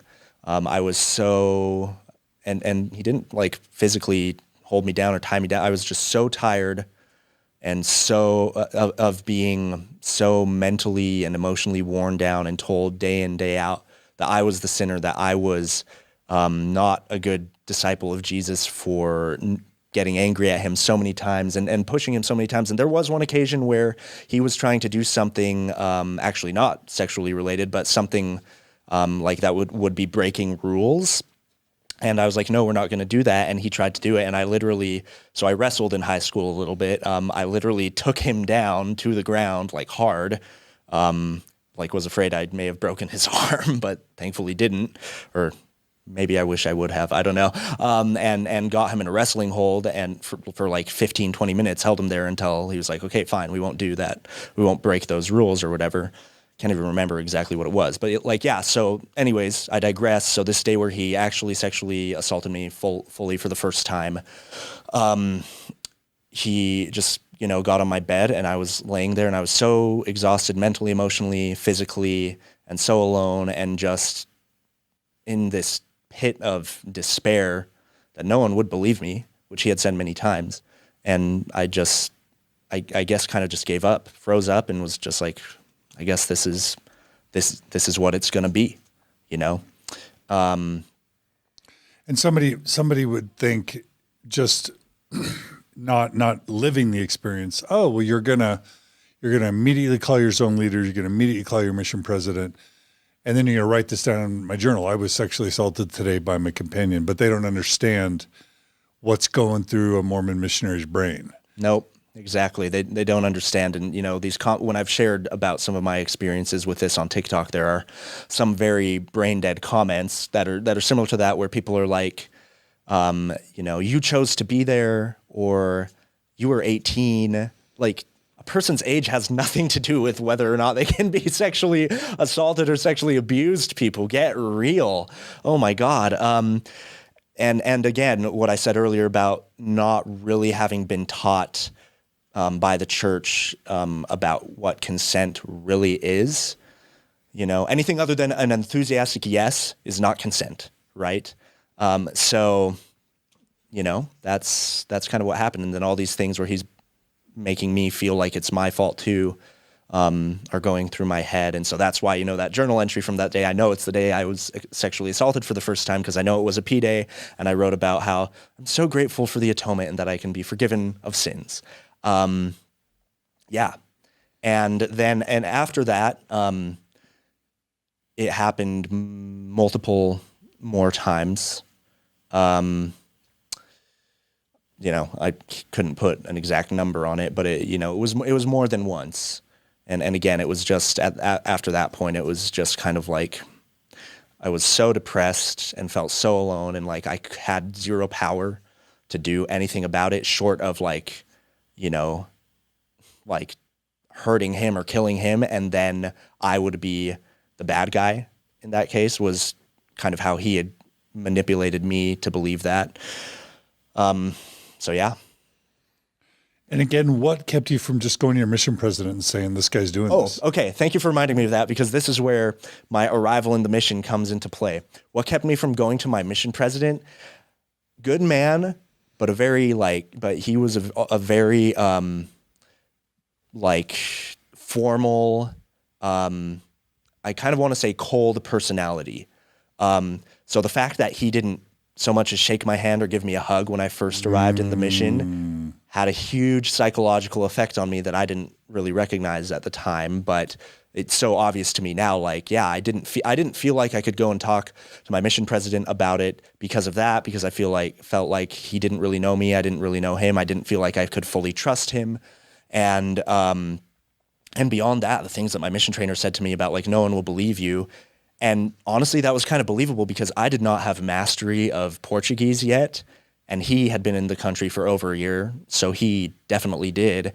And one of the major things that played through my mind was, if you tell anyone about this, he's going to make up some elaborate story and tell them that you're lying, and they're going to believe him over you. And honestly, that's probably true. Like, they probably would have believed him over me. And post-mission, the things I've heard and learned about the response that some church leaders and the church in general has had to sexual abuse survivors, which is appalling and disgusting.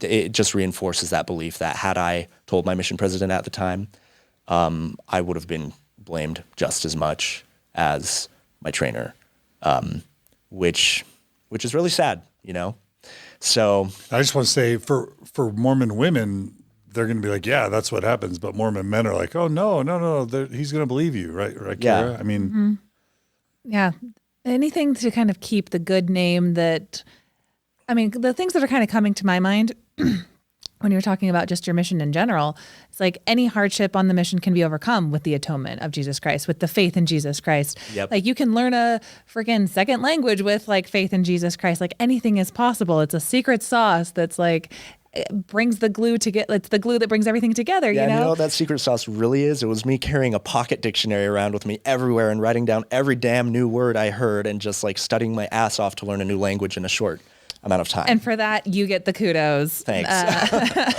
Not the secret sauce of Jesus Christ. I'm sorry. But like, I think there's just this perception in the church that like, oh no, Mormon missionaries are good people. There's some bad apples out there, but no. Like, Jesus, because they're serving the Lord, they're doing the right thing, they're out there.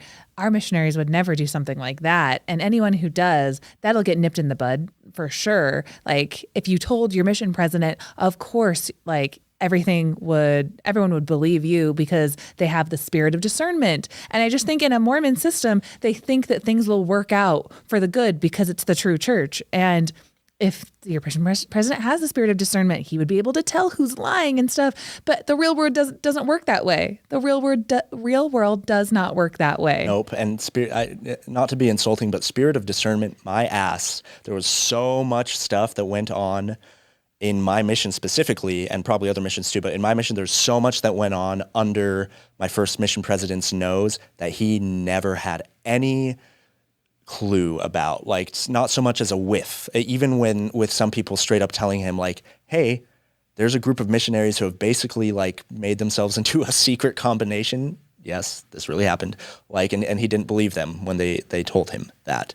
So, for people who don't know what that means, what do you mean by like they made themselves into? It's a Book of Mormon reference, but I'm curious. Would you mind explaining that? Yeah. Well, can I jump to that in just a second? Because there's one more thing I wanted to say regarding abuse survivors and specifically women. So ever since like Me Too, and I feel like as a society, we're moving closer to everyone understanding consent better. Obviously, there's still plenty of people out there who don't, judging from some of the dumb comments on my TikToks. But like to anyone who says to a woman or any sexual abuse survivor, like, well, why didn't you come forward in the beginning? Like, you're just trying to get attention now. Like, that didn't happen. First of all, you would not have the balls to say that to my face or their faces. Second of all, you are wrong. You have no idea. If you say that, you have no fucking clue what it is like to be a survivor of abuse, and specifically sexual abuse and sexual assault. So stop saying that kind of bullshit. Listen to survivors, listen to our stories, because we're not, it boggles my mind. I don't understand how people would think that I would go on TikTok and now here on Mormon Stories and just very publicly talk about the fact that I was sexually abused, knowing full well that there are going to be people who say, I don't believe you. And some people have said really hurtful things like, oh, you were a wimp, or you're a weak man, like you're not a real man or whatever, which is part of the unique stigmas that I think male survivors face, but we can get into that later. All survivors face that by coming forward about sexual assault, even though we know we've done nothing wrong and that we're the victim, the survivor in that instance. It's not fun. So yeah, don't say that shit anymore, people. Mm-hmm. Just stop it. It's 2021, for God's sake. Anywho, continuing. Yeah, thank you for speaking up and saying those things, because, I can't wait to get into I want to break down that stigma, and it's really unfortunate that those people say things about it. And there's something you said earlier that's just sticking in my brain, where you said that you're so mentally or psychologically fragile. And I think that's the missing piece with people who are struggling to find empathy for people in your situation, male or female, that like walk in somebody's shoes until after they get groomed, so that they are in a different psychological place. They have different brain chemistry. They've been through different conditioning that you simply have not been through. Yep. And to speak to their experience that you have never been through, you do not understand the fragility of the situation they were put in. You do not know how you would act. You do not know what to judge. It's probably smarter just to shut up.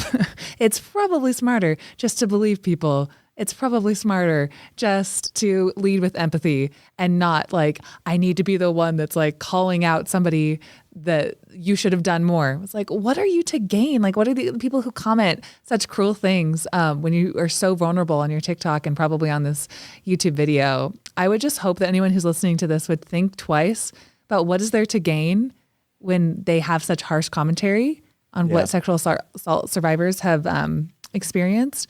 But you have so much to gain as a listener to your story, people listening to McKay's story. You have so much to gain, and it's called empathy, and it's called, you never know if your spouse, your child is going to come to you one day, and they know that you're the type of person who leads with empathy when they hear sexual assault survivors. So just like if you have a child that might come out gay one day, you might know somebody who's gay. You might know somebody who suffered through sexual assault. Wouldn't that be nice if the people in your circle know that you're the type of person that that listened to McKay Johnson's story on Mormon Stories, and you talked about it at the dinner table, and you talked about consent, and everyone in your circle knows that you belong to the cause of empathy. Yep. Instead of like, I heard a story on TikTok today, and I made sure to comment that this person, blah, blah, blah, blah, blah. Like, I just really think people should think twice and be more intentional, because we're talking about people's mental health. We're talking about trauma and not trying to repeat cycles and stuff. And wouldn't you rather be part of a cause for like helping prevent these things by talking about them, instead of just being like, stick in the mud is not even a good enough analogy, but just being like a really like, I don't know, if I don't want to get too mean, but trying not to swear, but you know what you are if you were the type of person who needs to be constantly telling survivors that they should have done something differently, or like It comes down to mental fragility to me. Like, that's just, I am not a PhD. I do not have the type of clinical training and background that John or other people that might listening to this. Is just kind of what's rolling off the top of my head. No, you're absolutely right with all that, though. Yeah. And so anything else you want to speak to about, that experience? Yeah, not too much, at least not in that time period. How did things resolve? How did you were just transferred, or? Well, yeah. So how did things resolve? This is a really quick, important aside too for male abuse survivors. Just because you got an erection does not mean you consented. That is very important for male sexual abuse survivors to understand, and for people who maybe don't understand male sexual abuse to understand. Physical, chemical reactions are not the same as like mental, emotional, verbal consent. So anyways. And that's got to be confusing, because if he's assaulting you and you don't want it, but your body's reacting in a certain way, that's got to be confusing. Just literally like, from touch and why from is that stimulation. happening? Like, and that's. I mean, obviously, if you can arouse yourself,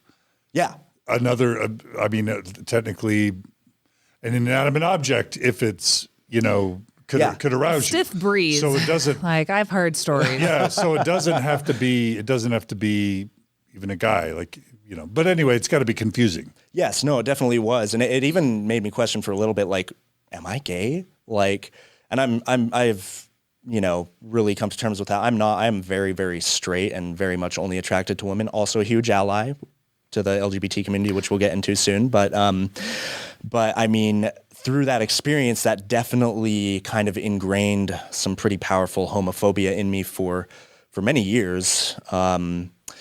Aside from, just the church's teachings on homosexuality and all of that stuff, right? But yeah, so how it kind of resolved was I did eventually end up getting transferred to a new area after. But you never told your mission president, ever? Not my first mission president. Okay. So I had two mission presidents, and my mission was about equally split between each of them. So by the time I'd been on my mission for 8-9 months, I got called to be an AP, assistant to the president, during the last transfer of my first president's mission. So mission president served for 3 years, and so he was on the very tail end of that, and so I was the last new assistant that he called, and I think the youngest that he ever. Trying to put my journal away. I think the youngest assistant that he ever called during his time as a mission president, which kind of earned me this, I feel like, undeserved reputation in the mission of a lot of missionaries kind of hating me just because, I don't know, they thought I was like this goody-good who, I don't know. I got a lot of hate for that kind of stuff. I'm like, this is stuff I can't even control, guys. I'm like really just trying to do what we all supposedly believe in out here and trying to help people and help you guys as well. So anyways, it's hard to imagine you as a goody two shoes though. I have to right. Cause I'm such a baddie now. I know. No, you're a sweetheart one way or another, but well, I appreciate that. Yeah. But, just all clean cut, like in your suit and tie in Brazil. Well, if you guys want a picture of baby missionary McKay to show people for the YouTube video of this, I can send one. But it's definitely a very different look. The short hair, clean cut, suits, and all that. So, anyways, I was called to be an assistant to the president. I'd been out for about 9 months at that point, and then with being called to the office, especially during a time where there was about to be a transfer of mission presidents.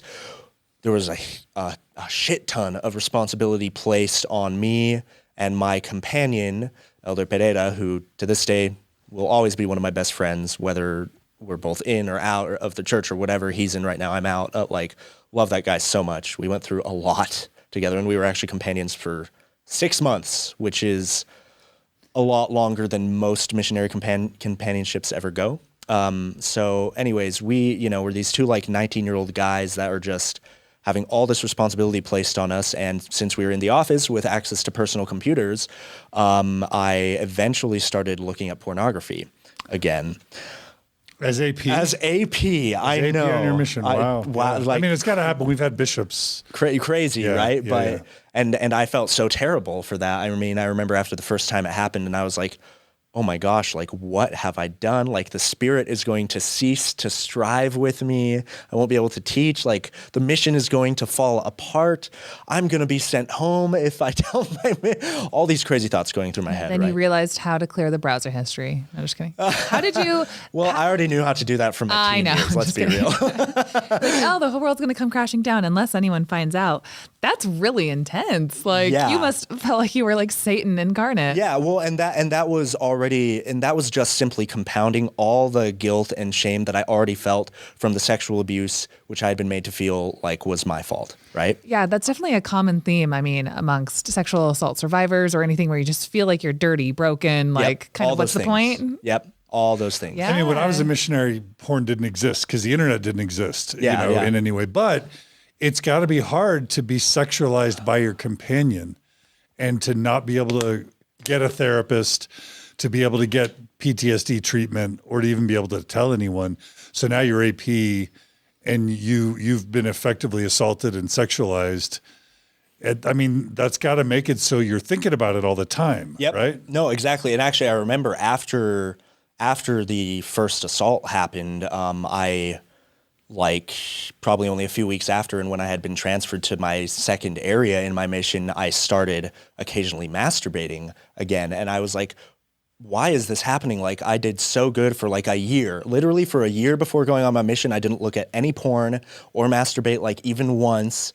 I had a girlfriend, we'd make out and stuff, but if it got too hot and heavy, both of us would be okay, we need to stop. We never touched each other in any way that would have gotten us to have to stop taking the sacrament or anything like that. I was so committed to the mission. And so you're saying, John, thank you for saying that, after being sexualized by my trainer, all this stuff is kind of coming back up. And, so fast forward to where I'm in the office with computer access, I start looking at pornography again, and all these things are going through my head, I am the worst, I'm going to go to hell for this, I'm going to be sent home, I'm sure of it, So I was, for the better part of a year, I was just in this mental hell. There's no other way for me to describe it other than it was mental hell. It sucked. And our first mission president went home. Second mission president arrived. Totally different vibe. Very different guy. Very warm personality. First thing he said when he saw us was "E aí, cara," which is Portuguese for "what's up, dude?" Which, the funny thing about our first mission president, he was so formal and cold and whatnot that he would say "it is not becoming of a servant of the Lord to use the word dude." And so, literally the first thing our new mission president says in front of our old mission president as they're kind of meeting and exchanging info is, "What's up, dudes?" It's totally oh, this is a change of pace for sure. And so, I actually, in a lot of ways, both mission presidents, still love them both. I think they're both great humans who are, again, products of a bad system, doing the best they can with what they could. But my second mission president especially, I kind of have a bit more of a soft spot for, because he was the first person that I was eventually able to tell about the abuse. That being said, because of how manipulated I had been by my trainer, I didn't really phrase it "oh, I was abused." So what ended up happening was, after he had been in the mission for about a month, I was feeling all this guilt and shame inside, and I just went and eventually confessed. At first, just, hey, I looked at pornography, and I was in tears, confessing this to him. And he put his hand on my shoulder, and he's all right, go and sin no more. And I'm just you're not sending me home? And he like laughed and he's like, no, I need you, man. Dude, I like this dude. Yeah, no, he like in a lot of ways, he was really great and a great guy.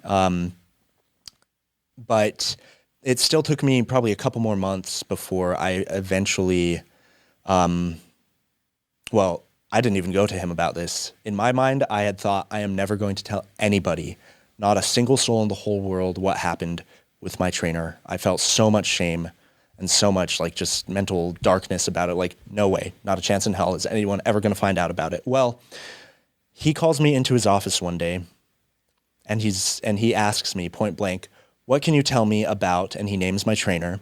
And I'm like, oh, well, he was this and that, he was a good trainer. He had some issues with rule breaking. And then he asks me, did he ever try anything sexual with you? And at the time I took that as spirit of discernment. Oh my gosh.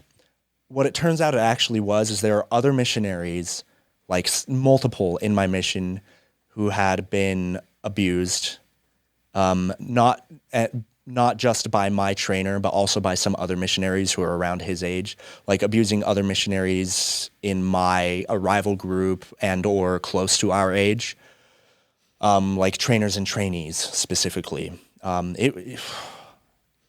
It breaks my heart to think about that, and that I was not the only one. Like, it's kind of comforting knowing like I'm not the only one.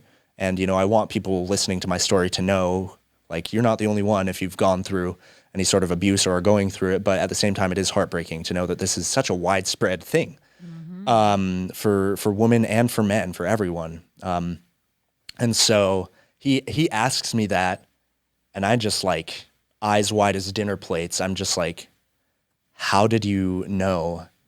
And this is where kind of the taking advantage of the whole priesthood power complex comes in, and he's kind of like, I've told you before, my friend, I've got the Spirit. I've got the keys to the mission. The Spirit tells me things.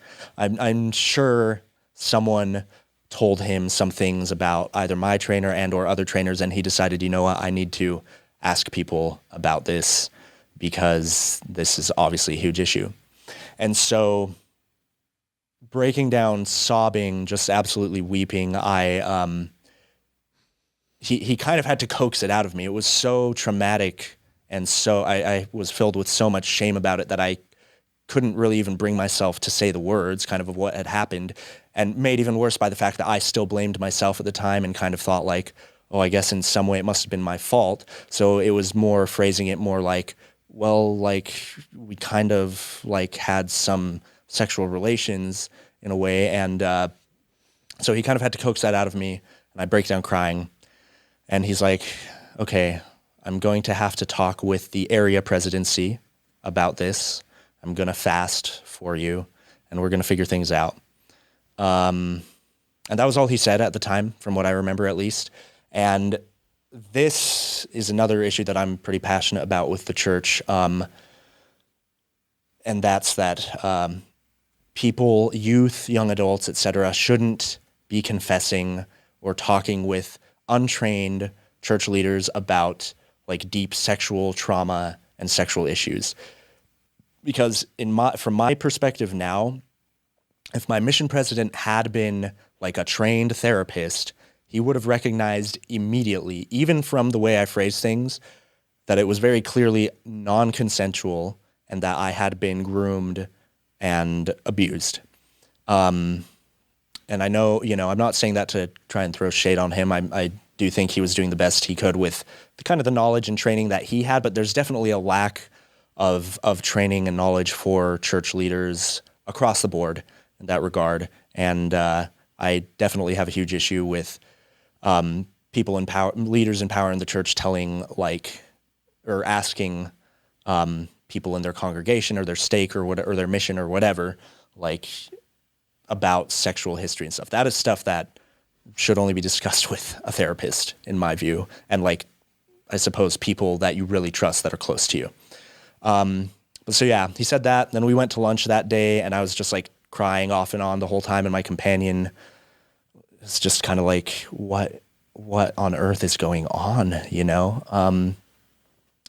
And I never really told him all the details of it, but I did tell him, like, well, Elder, I may be sent home. I'm not sure.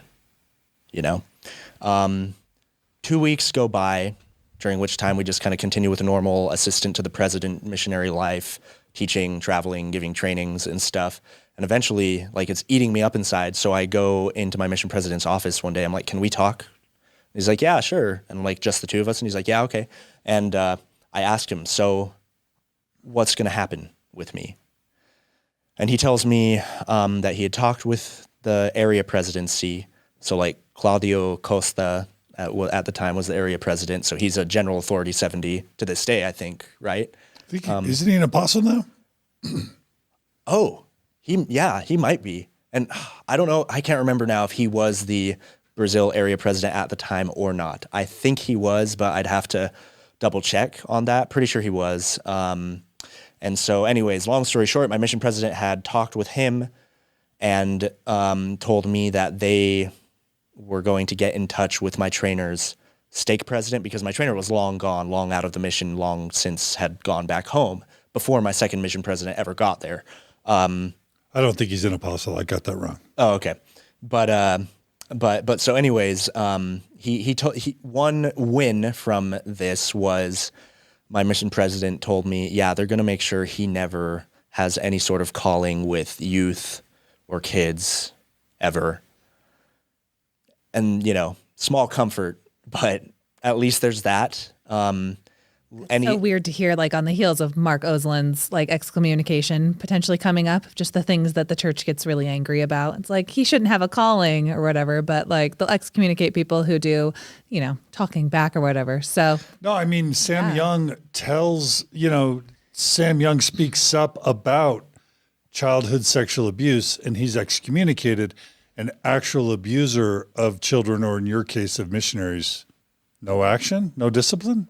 Is that what you're saying? I'm not sure. I heard down the grapevine somewhere towards the end of my mission that he had been excommunicated.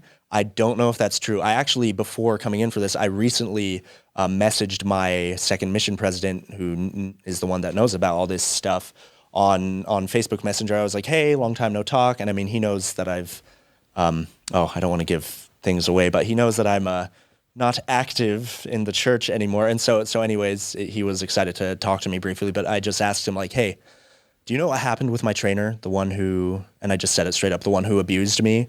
And his response was, I don't know what happened with him. I'm sorry. But I did hear rumors that he had been excommunicated. I don't know if that's true or not. If he was, awesome. If he wasn't, unfortunately, I guess I wouldn't be that surprised given the church's track record. Even that, if someone's excommunicated for apostasy, and apostasy, when I say apostasy, we mean speaking the truth about the problems with the church, being critical. Yeah. It's made public in a very serious way. If someone's a sexual abuser, you never know. It's kept quiet for the most part. Yeah, I was just thinking which allows abusers to continue abusing. Wasn't there like a church hotline in like the 80s or something that people would call, like sexual abuse survivors who were members of the church would call, and it was basically so they could shut them up? Or that's still going on. Oh my God. The sexual abuse hotline that bishops have calls Kurt McConkie, and it's not to provide relief. It's not therapists. Victims. It's the legal team of the church. It's to help the church do damage control, not to provide relief to the abused. That's still the truth. I hate that so much. Let me lessen your hatred by throwing in a joke that anytime somebody brings up Kurt McConkie, I just like to say, my face is on the internet a lot. I get a lot of comments on my nose that it's true. My nose is very crooked because I got it from Kurt McConkie. I got it from the church's leaders. So nuance-ho, everyone. That's all I need to say. It's so crooked. It's so wrong. And to John's point too, is like, as any child, adult, man, woman, child that has been a victim of sexual abuse within the church, whatever leadership structure you want to call it, wouldn't that be nice? Hey, church, I'm giving you some free advice here. Wouldn't that be so nice, though, if something is wrong, that the church is Johnny on the spot to let everyone know that we excommunicate people who are abusers within our church, that's what they want. That's what you should be known for, church. Like, I do believe the church can teach good things and they have good people in it. Of like, wouldn't it be so nice to know that justice was somewhat served in a way that like your mission president was on top of it, that told that your companions, home ward, wherever it is, that he was absolutely put through a excommunication and that he was never allowed to like holding callings in the church.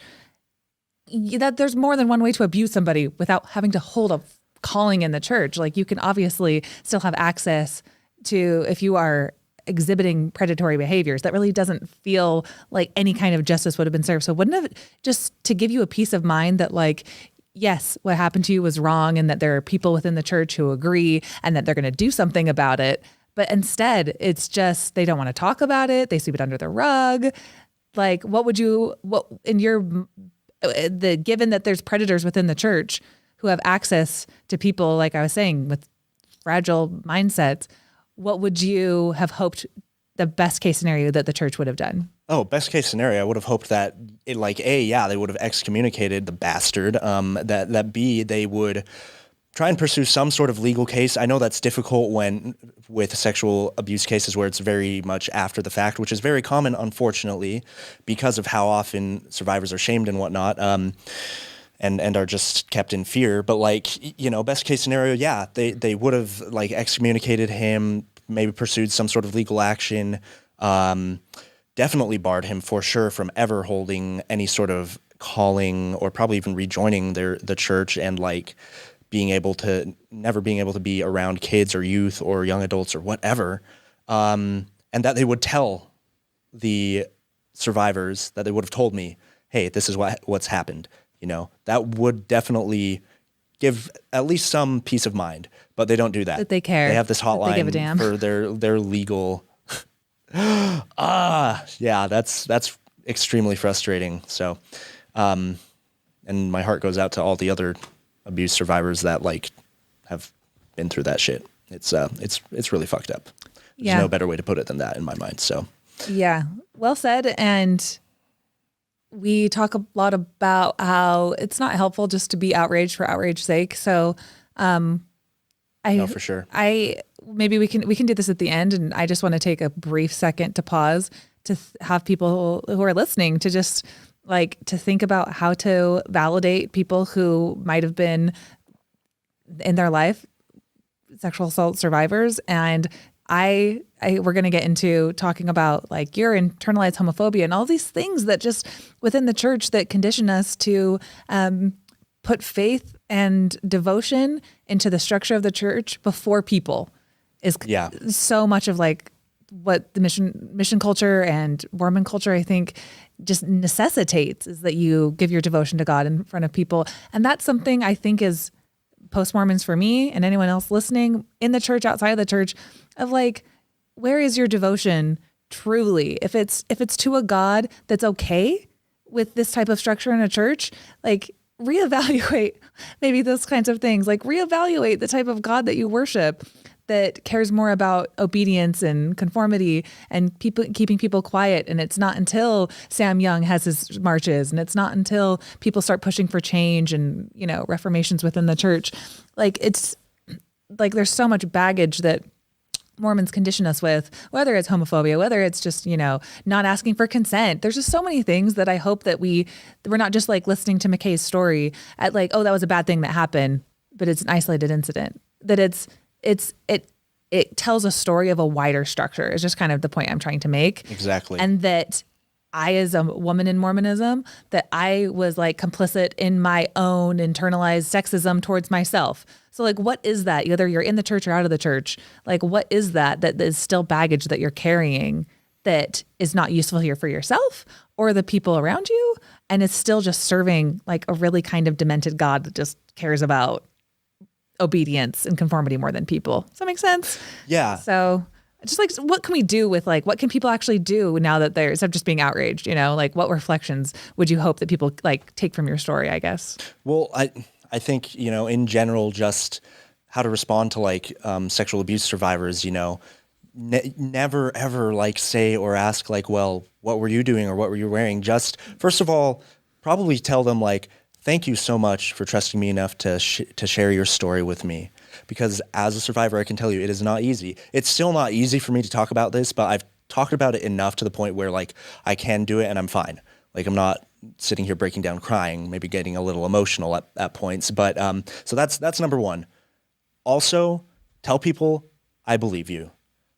And Mormon church leaders, please do that. Like, and I don't know, just people in the church and out of the church, like, keep up the pressure on church leaders, both in the Mormon church and in other religions in general, because I think a lot of organized religions kind of have these similar problems, to change, and don't be afraid to question. As soon as there's a system in place where they tell you that it's not okay to question or to criticize and seek to better the system, then you know there's a problem with that system. And that is Mormonism to a T. Dallin H. Oaks himself said it is wrong to criticize church leaders, even if the criticism is correct, right?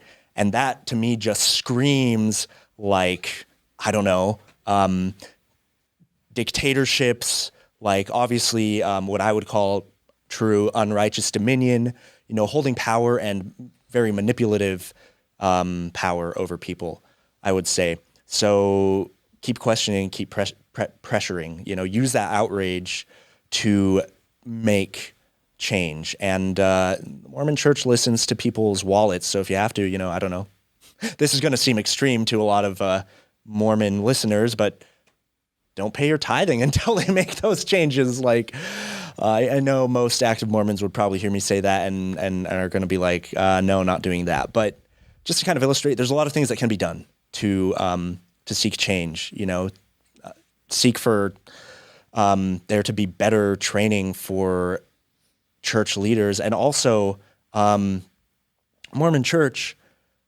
stop having people, especially youth and kids, confess things of a sexual nature or talk about that shit at all with leaders, with old men that they don't know, that are not their parents. That's not okay.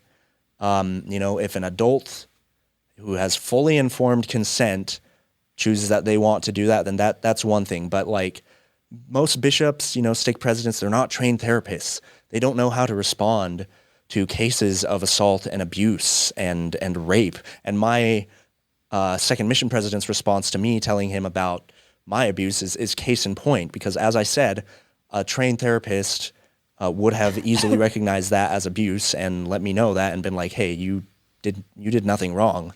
You're not at fault here. This is not your fault. Several therapists post-mission have told me that. So I don't think I'm, you know, saying anything too crazy by saying that. If he had been a trained therapist, it would have been a bit different, and I wouldn't have gone on for several more years carrying around this unnecessary shame and guilt for being abused. Yeah, I think that's kind of my rant. Good rant. Thanks. Well said. Needs to be said. Because it sounds like you're saying that like you were carrying all of this around for so many years because you're, I don't know if it was just, yeah, going back to like how you're not really taught what consent is and what your boundaries should be. But the fact that you went around for so many years not knowing exactly what lines and what abuse was and things like that. So it sounds like you're saying that like this is a hard topic for you to cover, but you're standing up and you're here and you talk about it on TikTok because like not another single person should ever have to carry that for years and years. You should know immediately that you're valuable, that you have worth, and that the church, whether it's somebody telling you that looking at porn makes you evil, or whether it's somebody telling you that you liked it, or somebody telling you like that you were complicit in your own abuse or things like that, that like, no, that's BS. Yep. Like, so where do you get your strength to actually speak out about this? Because this is super difficult things to talk about. Like, where do you get the strength to even have the words for it? Yeah, that is kind of a tough question to answer because I'm not sure I fully know where I've gotten this strength to be able to speak out about it. But I guess just seeing, having my eyes opened with the Me Too movement to how how widespread the issue of sexual abuse is, was definitely one step in the right direction towards me, A, just sharing my story at all with people, and B, eventually getting to the point where I felt like I would start sharing it very publicly on TikTok and now here, because I felt the strength. I mean, I felt my heart breaking, but also the strength from hearing other survivors' stories and hearing them all uniting together. And I think, like I said before, light drives out darkness, right? And to me, light is connection. Light is truth and honesty and being open and not Curtin McConkie brushing things under the rug, but rather being very vocal about things, So sorry, I'm not sure if that answers that question completely. The more people that speak out and they say, this happened to me, and if one person does it, that kind of can validate people who are not ready to share their stories or actually acknowledge maybe the trauma and unpack those things and find a therapist. But at least acknowledging that one person is a light, another person is a brighter light. And the more people that can come together and say, this is wrong. Church culture needs to change. We need to practice and have an understanding of consent. So that's where I was, when you started sharing your story on TikTok and you were up for people can just go into the comments. You'll be up on somebody's For You page. And now it's your abuse is almost debatable. That's so hard. Yeah. That takes so much strength to put yourself out there. Well, and also, time, there's the saying that I kind of agree with, which is time heals all wounds. I would add time with therapy can heal all wounds, because if you just never address certain core wounds that you have or traumas that you have, that they're not just going to magically heal themselves no matter how long it's been since the traumatic event or events happened, right? So, one thing I should kind of add almost as a disclaimer for anyone watching this who is an abuse survivor is that it's been, it's 2021 now, so my abuse happened in 2014. So it's been 7 years, for one. For two, I've gone to a lot of therapy this past year. For three, my personality has always been kind of outspoken. I'm a performer. Getting up in front of people doesn't really scare me, whether I'm playing to a crowd of 10 or 10,000, music and whatnot. And obviously that's different from getting up and publicly sharing your story of being sexually assaulted. But I think that kind of being a performer in a sense has helped me. I don't have stage fright or fear of public speaking or fear of just being in front of a lot of people, right? Or being public about my life in certain ways. But you don't have to be a performer or a musician like me in order to share your story. And you also don't have to share it on TikTok or whatever, right? I think there's a couple other things that probably were the final kickers for me to more publicly share about my sexual abuse on TikTok, but I think those don't really come into play until later in my story with, the two kind of catalysts for me to really start a TikTok in the first place. So we'll get to those. And I think, there's something to be said for being a performer, and maybe you're not afraid to just be in front of people, but I am too. And that's why I just wanted to really applaud your bravery in speaking about this, especially as a man, because I dodged hardcore when John was asking me about my sexual abuse, and I dodged that in my Mormon Stories interview because I was just I'm healed, but I'm not in a place where I want to talk about it, because I don't ever I would probably die if somebody wanted to debate with me what happened to me and tell me blah, blah, blah. You know what I mean? Just have that open for discussion. It's just, you invite a lot of low caliber people into the comment section. Low caliber people. That's the nicest way of me putting it, It's I know that it could help people maybe, but it's also so hard because then your abuse is just kind of up for debate of this public sphere. So that's why I just really want to thank you so much for sharing that really traumatic episode part of your life there. So yeah, well, thank you for saying that, Carah, and for what it's worth, I'm really sorry for you having gone through any sort of sexual abuse too. No one deserves it. Absolutely no one deserves it. it's god awful, and it's kind of being sexually abused is like soul crushing in a way, I think, because that part of us as humans is something that's, very intimate, and it's us at our most vulnerable is when we are being sexual. And for that to be just kind of ripped away from us without our consent is not cool in any way, shape, or form, and it's monstrous. So yeah, I'm never going to stop at this point. I'm always going to continue to be standing up and telling people about, not just about my sexual abuse in general, but just about sexual abuse for all people, and how to kind of recognize, patterns of grooming and manipulation and patterns of abuse, and how we can break free of those and break the stupid stigmas that surround it for both women and men, some of which are the same and some of which are unique to women and some are unique to men, right? Who've been survivors of abuse. So it almost feels like, I don't know, a new quote unquote mission, I guess, that I have in life, to help people with that. And I embrace that, because even in the short time I've been on TikTok, the small avalanche of DMs I've received from people saying, thank you for sharing your story, has really opened my eyes to how helpful it is to be public and how empowering it is to people to have someone out there who's kind of being a voice for them. And there are some creators who I feel that way about, which again, I'll get into later, who hearing their story was very empowering for me. So that's kind of trolls be damned. Trolls be damned. Fuck them. I don't care. Like, it hurts a little bit when they say dumb things, but at the end of the day, like, I think I've been through enough therapy and had enough time to where I'm in a good enough mental space where I see those comments and I'm like, ooh, this person's very ignorant. And now I get to make a fun clap back and call them a paramecium brain or whatever it may be.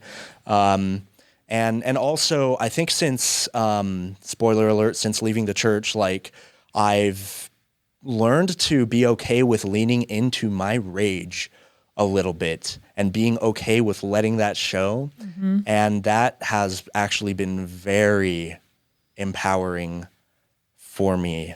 And I think another thing the LDS Church could do is to stop teaching that, like, anger or contention is like of the devil.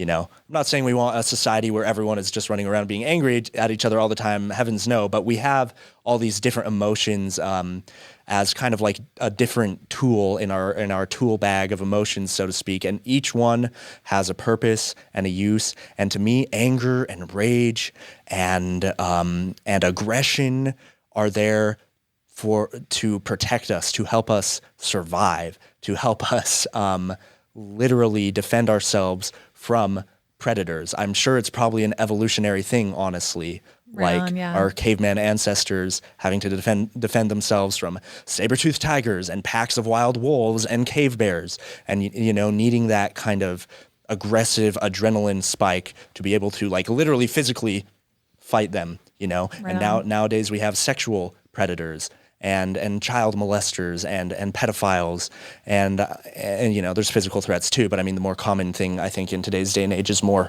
emotional and mental aggression, and we need to be able to defend ourselves from that. So yeah, and that's a good point also, just because so much of just, I'm going to speak, I'm not taking the mic from you, McKay, I swear no, I'm not. You're fine, please. I always like to acknowledge a little bit of, like, the internalized, like, sexism that I've had to outgrow. And some of that is like that a good woman in the church, she just, like, takes it. It's just like, that's your role, is just to, like, you're another polygamous wife or whatever. Like, that's just so be wrong. Good, just be happy, just be, like, grateful that you're in the true church. And so what if you don't have the priesthood? Or so what if, here's a big one. Like, so what if you were, sexually assaulted or molested or whatever? guess what? Because, Christ is coming and he'll heal all of your wounds. So don't be mad because everything's going to be fine. And like, you're going to get a planet. And like, there's just all these like, think about the big picture. Think about the eternal plan. Like, this is a trial for you. And it's like, don't be mad. That's like, no, I think I deserve to like, break some stuff or whatever. Like if something happened to you when you're 10 and then you're like 30 years old, you've spent 20 years being like, don't get mad. Just be like, it's fine. There's atonement.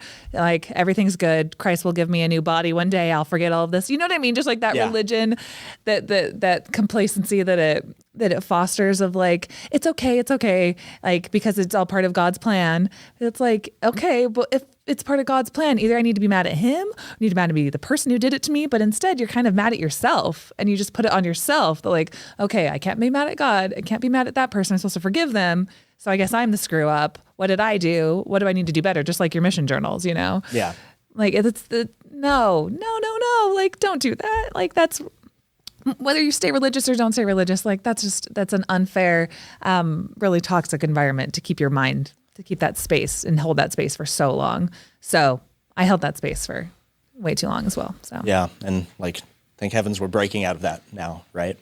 I even made a TikTok recently about how, in my view now, like a lot of those kind of classic Christian teachings about turn the other cheek and whatnot are actually kind of enable toxic people to be abusive, manipulative, predatory. And so now I'm very much a kind of take no bullshit kind of person, where as soon as I recognize any sort of manipulative or toxic behavior, nip it in the bud, man. That's what I think needs to happen, honestly. Yeah. Yeah. And if anyone ever wants to make the accusation that like, oh, McKay or whoever, it's like was in the church and they were so sweet. And then the pendulum swung when they left the church. That's what I used to think about people. Someone literally commented that to me on a Facebook post a while back. And it's funny. I want people to understand, like, and actually I want my mom specifically to understand this too. Like, I'm not angry all the time. I'm not living an angry life. No. Like, I'm actually living a very happy, more fulfilled life now. But am I afraid anymore to get angry when necessary? Hell no. I'll do it. Absolutely. I mean, probably every day when I go to the gym for sure, at least, because that just helps with that. But like, in actual survival, quote unquote, situations, like it's a very helpful thing and it's a very empowering thing. So, we draw power from those aggressive kind of quote unquote negative emotions. So I guess I'm a Sith, not a Jedi anymore. No. Oh my goodness, I'm so nerdy.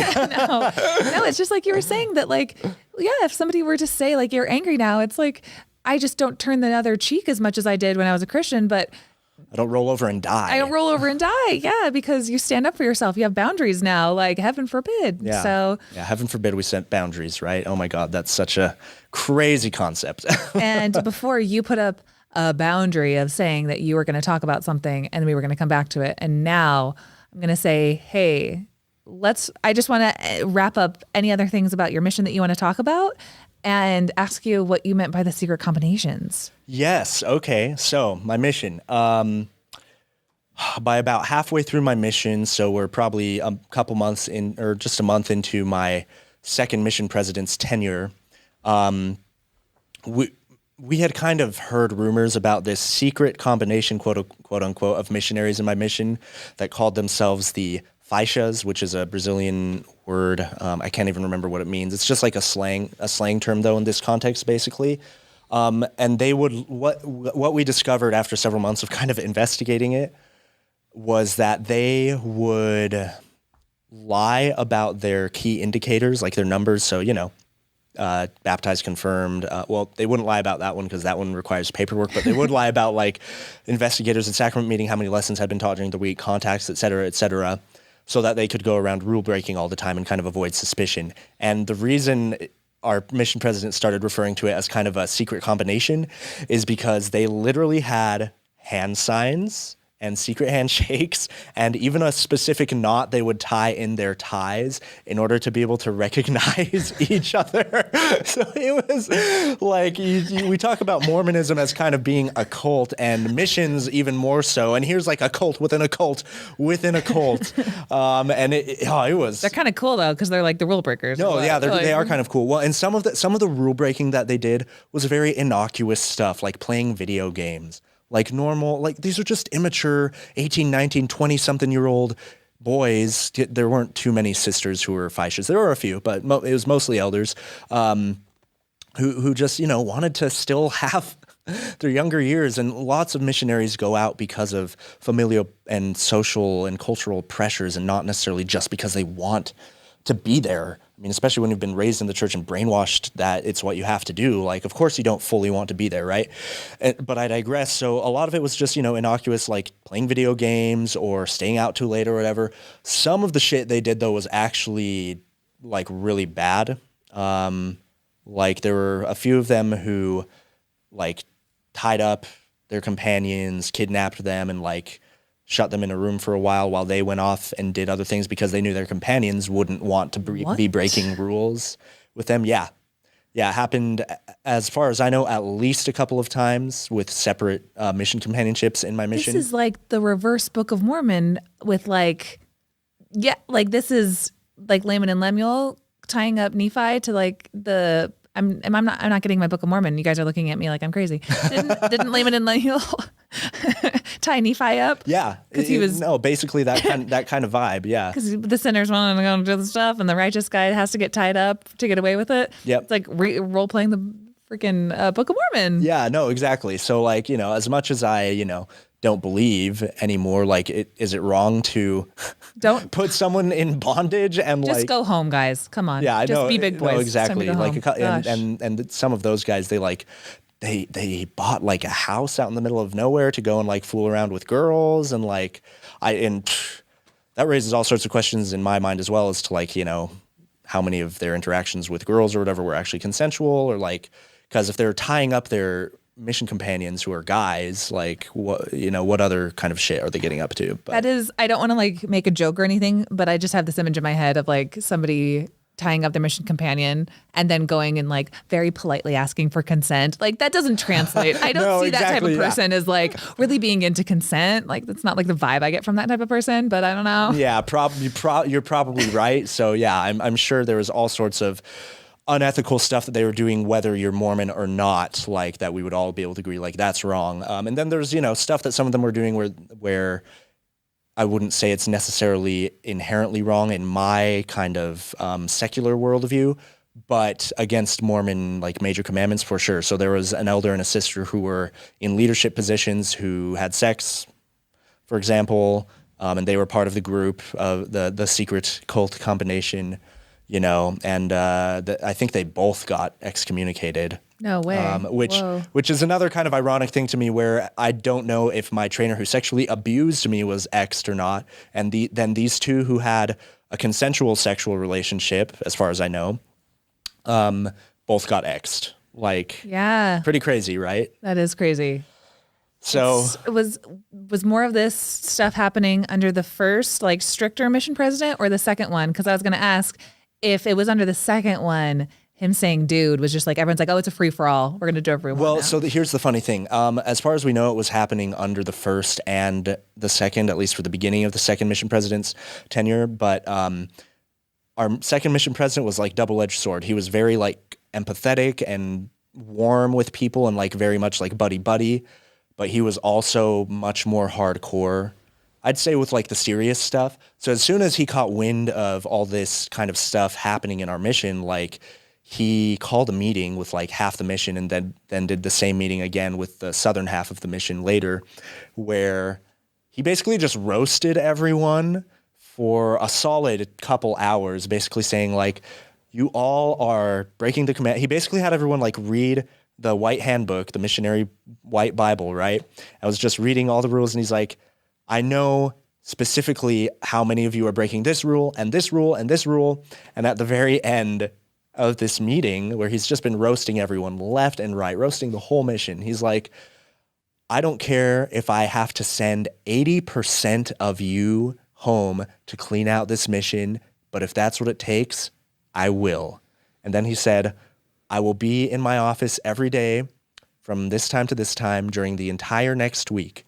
If you have something you feel you need to confess, come talk to me. If you don't come talk to me during this week, I will come and find you. It was like very like, whoa. And like just a few days previous to this, he had like taken me and my companion into his office and been like, let me see your temple recommends. And we're like, okay. And he did this separately to us. And he's all like, Elder, this temple recommend here is the key for you being able to enter the presence of the Lord. One of the questions for you to gain this temple recommend is if you are honest with your fellow men and in your dealings with your fellow men. Elder, I'm only going to ask this question once. Have you lied to me about any involvement with or knowledge about the secret group in our mission? And I'm like, whoa! And I didn't, and my companion didn't really either. And so, after that, he was like, sorry I had to do that to you guys, but someone in the office has betrayed us. That was the literal wording he used. And we came to find out later another missionary working in the office had like leaked some info to some of the secret combination missionaries that they weren't supposed to. So anyways, it was this whole big thing. And after that meeting where he roasted like the whole mission, there's just this line of missionaries there waiting to confess probably like their entire life story. Right. I'm sure. Just like, and in third grade, I told them I didn't do my homework, but then I did, but I didn't. And all this crazy stuff. Right. It was affected. So he kind of cleaned house, so to speak, of all that stuff. Because it looks bad on mission presidents if they do that. So yeah, exactly. He was sick of it. He was putting up with too much, and he was like, I don't care if I have to clean out this entire mission. Yeah, exactly. And it's like, on one hand, it's like kudos to him because, as I said, some of the things that a lot of those missionaries were doing were like legitimately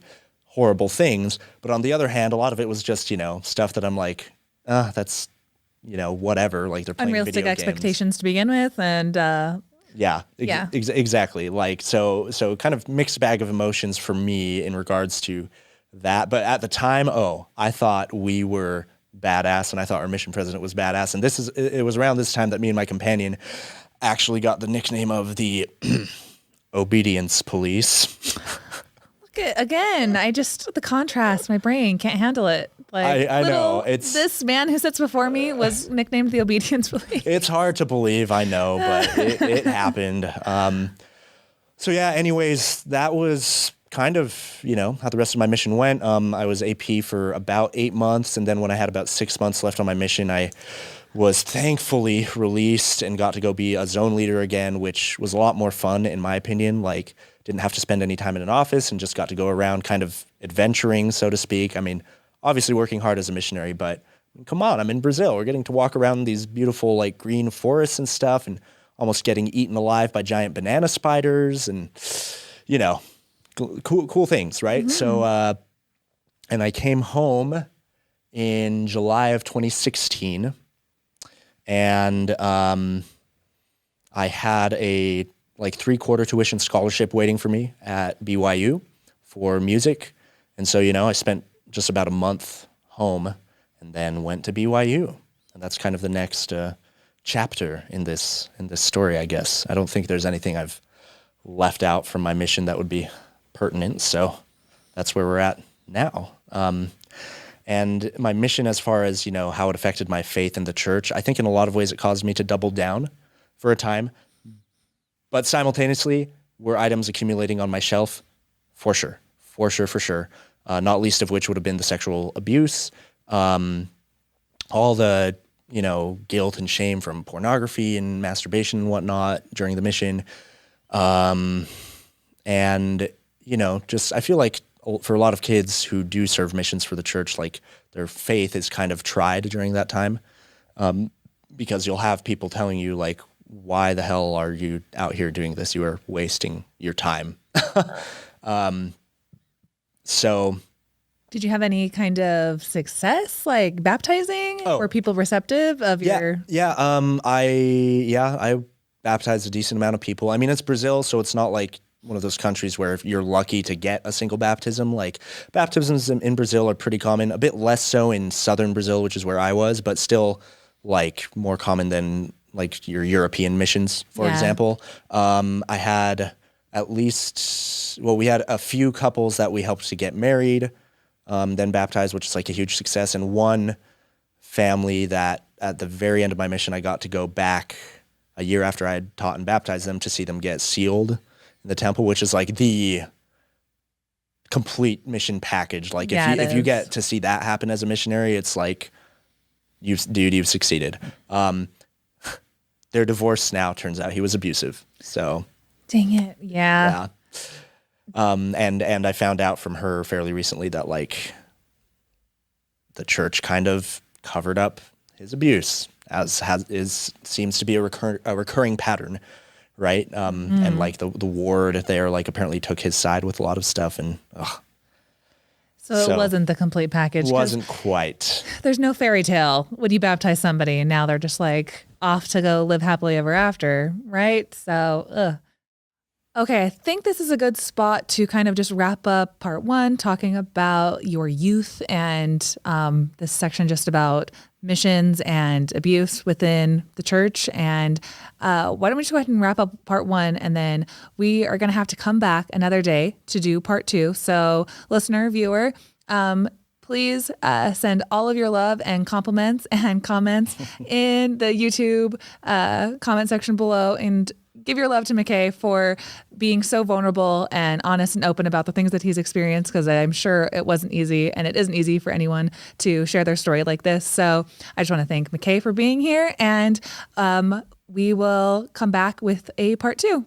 Thanks, everybody. Yeah, and I'll just add, McKay, thank you so much for being willing to discuss such a sensitive topic. Strangely, we have women in here do it all the time, and you're the first time we've had a man that I can remember talking about this, and it's just really important because abuse affects everybody, and it just takes a lot of courage for everyone to talk about it, and you did such a great job, and this story's going to help a lot of people. So thank you so much for being willing to share that. Yeah, well, thank you, John, and thank you, Carah, for having me, and I'm excited to continue with part 2 later.